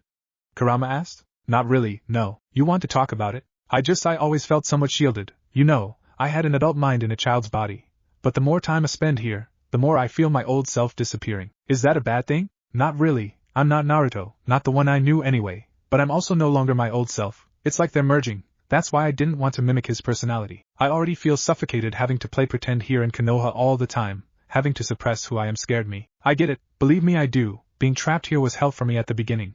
With you it's better because we're partners and I can just come out as a clone. Just hang in there. Soon enough we will be free and you won't have to pretend anymore. I know. I just hope I don't lose myself completely before I can taste freedom. You won't. Naruto was jolted back to reality when the first fight was called. He looked at Sasuke and said, "Kick his ass." "I will," Sasuke said with a smirk. Shikamaru versus Sasuke. Both competitors made their way to the arena, the crowds cheering at seeing the last Uchiha fight. Many of them came because of the boys', or rather his clan's, fame. After the massacre there was a great expectation on Sasuke. Everybody wanted to see what the last Uchiha could do, and while most nations already had an idea as they all had spies in each other, the civilians did not. They both got into fighting position and Shikamaru said, "Troublesome. I wanted to give up but my mom threatened me into fighting you. You'll never become a Chunin like that. It's just more work. Honestly, I just entered the exam because of my team." Sasuke shook his head and signaled the proctor he was ready. When Shikamaru did the same, the proctor started the fight. "Ready, fight." Shikamaru immediately threw a smoke bomb in the ground and Sasuke, who had waited to see what the Nara would do, backed away from the smoke and searched for his opponent. Shikamaru stood in one of the trees and sent a kunai at Sasuke, who caught it midair before throwing it back at the boy. Shikamaru dodged by jumping to another tree and throwing another one. Just like the first, Sasuke caught it, but he noticed there was an explosive tag in this one. He quickly threw it away, but that provided the distraction necessary for the Nara to cast his shadow at Sasuke. The Uchiha saw it coming, however, and jumped over it and towards the Nara. Shikamaru retreated his shadow, but Sasuke was faster and managed to have the boy at his mercy, kunai at his throat. The shadow suddenly jumped from Shikamaru and managed to catch Sasuke. The Nara moved to make the Uchiha surrender when he suddenly moved out of the shadow and smirked at him. Genjutsu was all Shikamaru could think before everything went dark. Back in the bleachers, Naruto was smiling at his friend's performance. He had thought Sasuke would have just overpowered Shikamaru or speed blitzed him like he knew Sasuke could, but instead he caught him in a trap.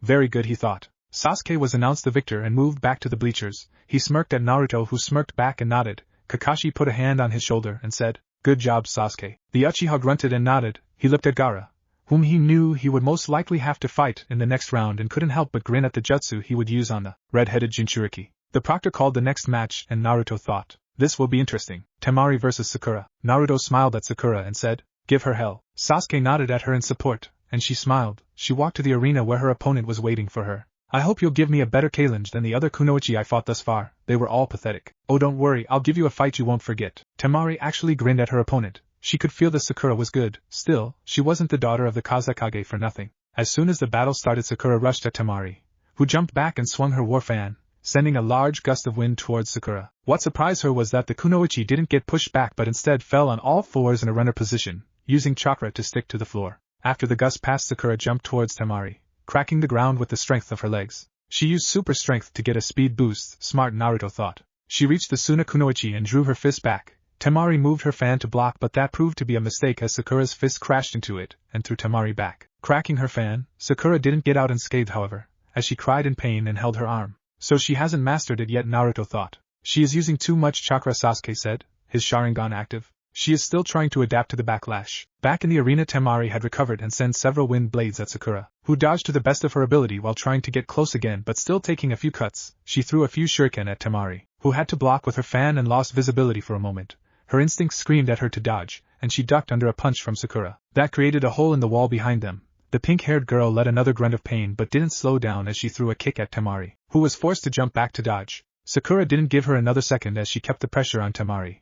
After a few dodged blows, she managed to pin her down and punched her again, now shattering the war fan. She let out another scream of pain and Temari took the opportunity to hit her with its remains, knocking her back. Sakura got on her knees, breathing heavy and with one hand supporting her weight, while the other hung limply from her sides, rendered useless from the backslash of her jutsu and the cuts she took. Temari walked up to her, also banged up and tired but still very much on her feet. You did well, but in the end I'm still better, Temari said. Sakura let out another breath as the Suna girl walked up to her. When she was close enough, Sakura smirked and lunged at her. The previously unusable arm buried itself in her gut, causing Temari to stagger, and Sakura push her to the floor and straddle her. She started landing punches on the other girl, whose arms screamed at the force of the blows. After the third hit she screamed, "I give up!" Sakura let out a breath before she rolled out of the girl and got to her feet. She was already looking towards her teammates as the proctor announced her victory. She felt elated at the looks of approval and pride they were shooting at her. She moved back to her place and leaned on the wall, her hands glowing green and being held at her injured arm. Naruto watched the subsequent fights, but he was more interested in Orochimaru back at the Kage booth. Would his presence change anything? Would Hiruzen live? Would Orochimaru die? That would be inconvenient. Shino fought Kankuro, but neither was a threat, and Naruto would rather avoid looking at Shino's bugs. In the end, the Konoha genin came out on top because his opponent gave up. Probably to save his strength for the invasion, he paid more attention to Gaara's fight with Dosu, but his sound-based attacks could do nothing against the Jinchuriki's sand, and he was promptly crushed to death. Soon it was time for his match, and despite not getting a new opponent, he was actually excited. He wanted to fight somebody with a Byakugan for a while now and had prepared something just for the Hyuga. Naruto vs. Neji. Naruto walked down to the arena with a smirk and his lips, excitement radiating from his body language. Neji clearly didn't like that by the scowl he was wearing. Both fighters approached each other, and Neji spoke. You should just give up, you are fated to lose here. Oh, and why is that?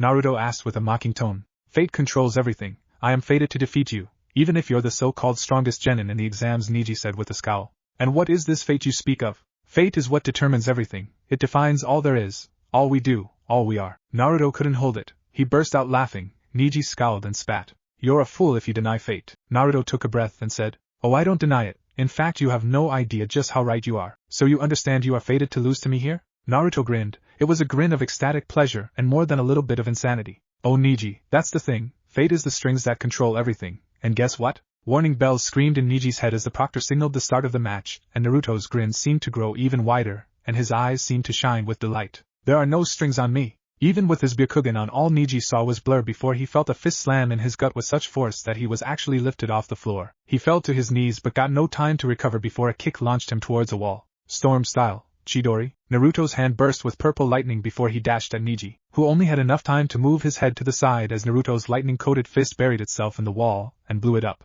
The explosion propelled Neji away and he finally managed to recover enough to get a good look at the blonde, and what he saw made him recoil. How does a human have that much chakra? Not only that, but the technique Naruto was using was so bright that Neji felt that even with his entire reserves he wouldn't be able to pull it off. It flickered off and Neji tried to rush Naruto. He made it to the blonde, but a sudden chakra flare blinded him temporarily. He received a backhand across the face and staggered back. What's wrong, Hyuga? Naruto cackled.